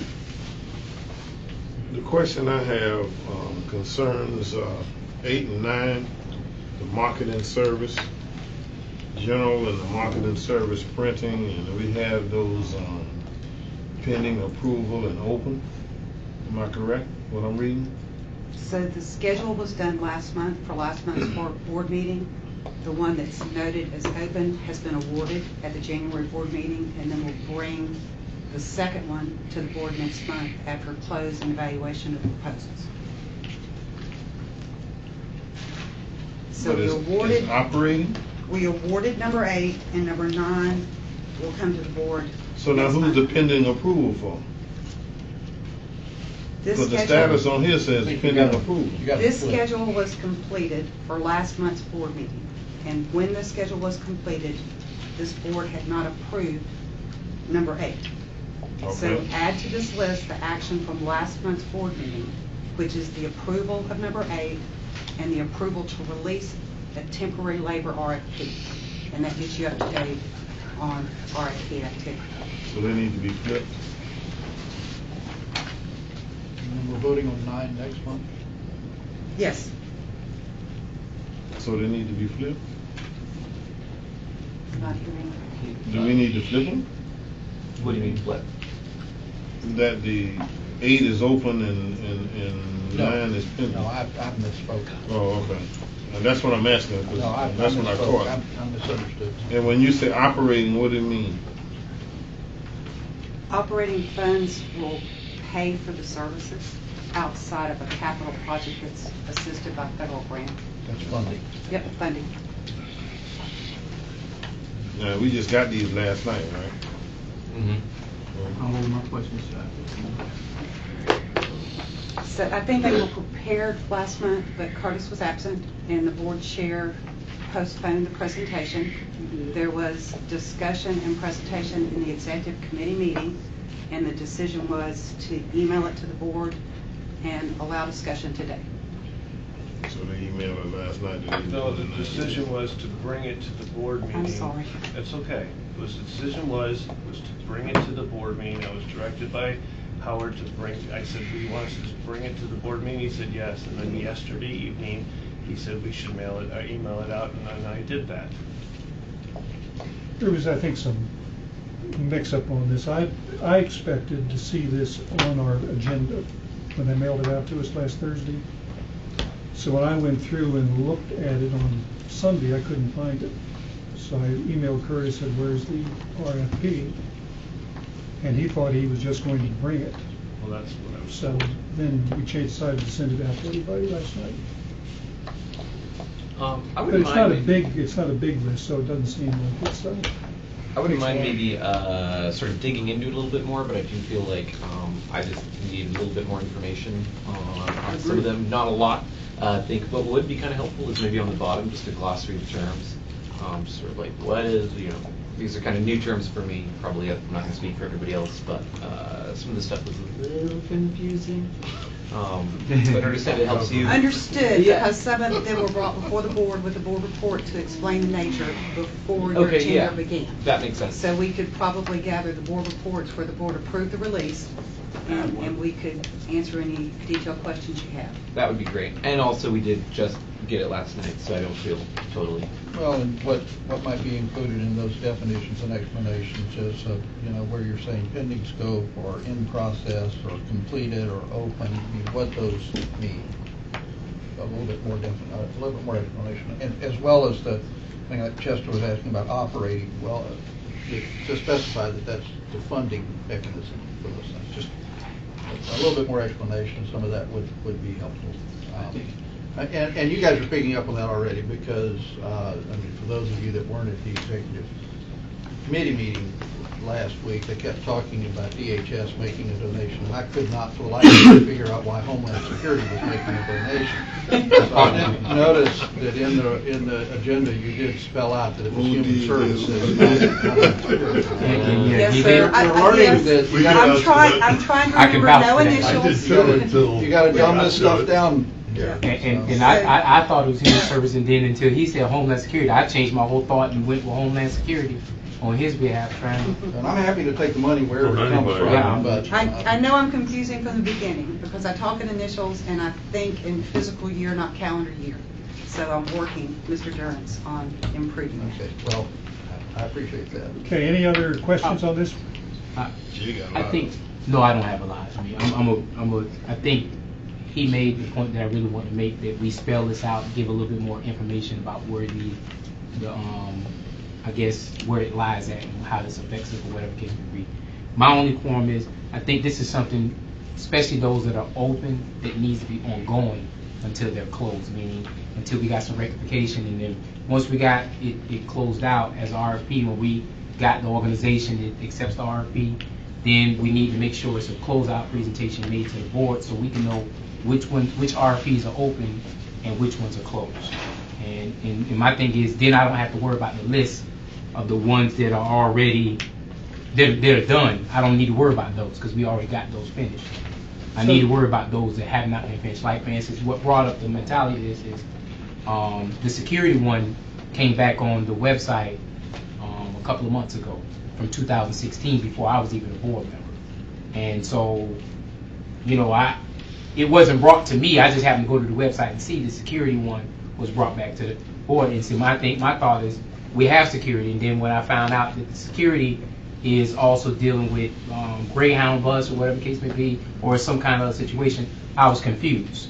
So even when it comes to when we put RFPs that are old RFPs, that should be brought to the table and brought to our attention, because people ask questions whether we believe it or not, and people in the community know more about what goes on in CAT than what I know in some instances. And I don't like being blindsided when somebody asks me a question about anything that we CAT. So I appreciate the fact that we took the time to do this, but I want to make sure that this is not just a one thing where I have to request it. It's something that's always brought to the table. So would you like to see it in the board packet every week under? I don't. It doesn't need to be every week. Every month. But quarterly is fine for me. But it needs to be brought to our attention of what RFPs are out there.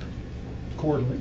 At least quarterly. Actually, I think every month is fine. It might actually be easier to do it monthly, because it's just a list of everything that's open, and all you gotta do is update whatever status might have changed. I will add it to the financial update template, and my staff can just fill in the information. Commissioner Jones, for the security, you remember when our Director of Safety presented the SPD, the Savannah Police Department security proposal?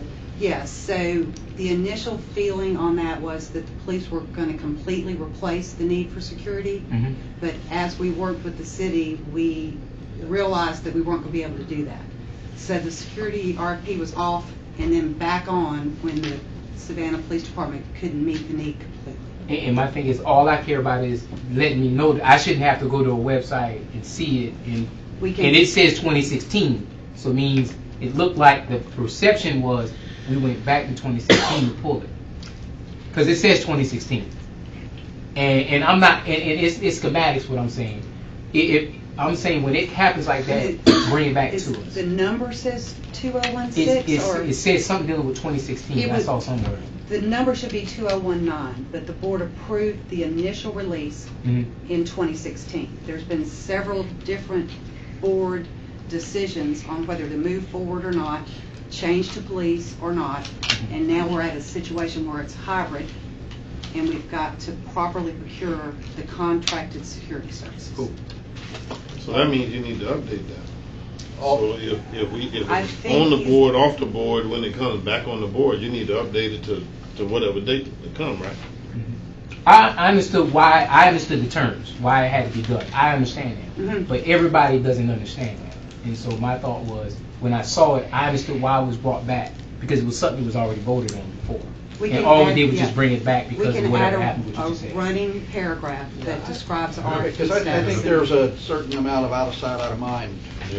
And just by having a running update, then we're constantly kind of reminded of these things in process. Okay, so every month, I think we agree. Yeah, one other thing that I had asked about previously for the passes, and Patricia, I think this is you, but in the passes, in the passes report that we get, can we get the same, comparison to the previous year or previous? Like what you got last month? Yeah, but just as part of the report, when we get the pass report in the agenda, if we could just have that comparison like we have on all the other KPIs. Okay. Yes, sir. I'll work with the other departments on that. KIP. Yes. Yes. If I try to use initials like Terry, I get them mixed up. Okay, we're drifting out of old business now. Right. I just wanted to get come back to that was kind of old business. Old business. So now we're in new business. Where'd Jay go? I'll throw into new business before Jay gets here. Does anybody know of a facilitator?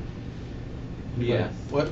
Do we have a facilitator local, for what? For our board sit down? Does anybody know somebody we might talk to? For what?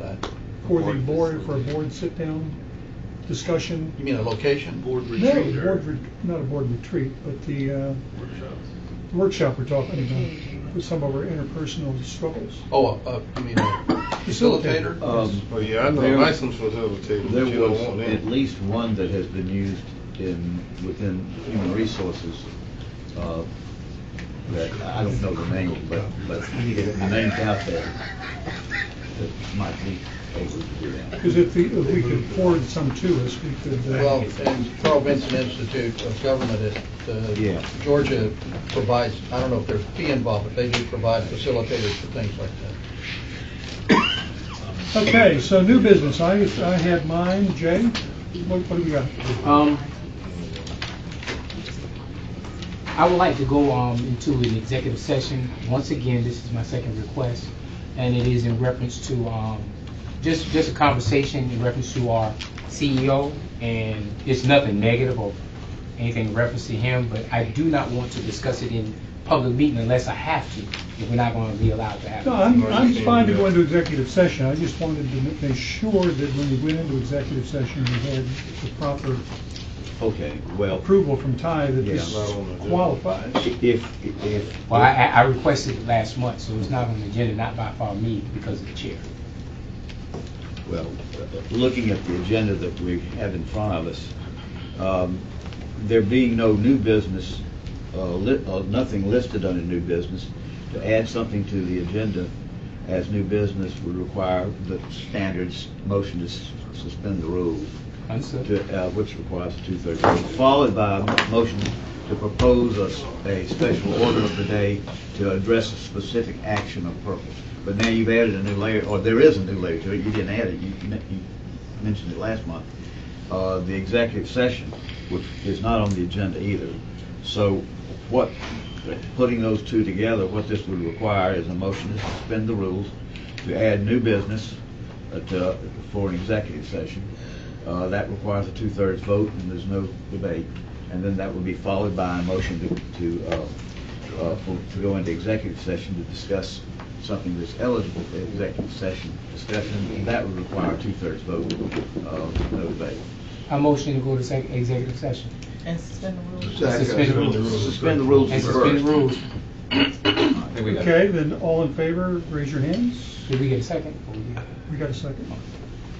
All right, now you need a motion for a special order of the day to go into executive session to discuss, and you have to specify what the topic is. I don't have to go into detail, but I can give No, a piece of right. subject. And if it happens to involve, and this is just as an example, if it's a personnel matter, if it involves hiring, discipline, termination, then if it's about a specific hiring, discipline, and termination, then that is proper for executive session. If it's about policies, such as hiring policies, that has to be discussed in an open session. Understood. Can you just tell us what motion you want us to make? It's a personnel. For personnel. Okay. Okay, a motion to go into executive session for personnel, which is a special order today. So, Okay. So you We need a motion. I make a motion to go into executive session to discuss personnel issues. Do we need a second? I'll second that. Okay, all in favor? Motion carries. You got 2/3. Okay, so we are going to go into executive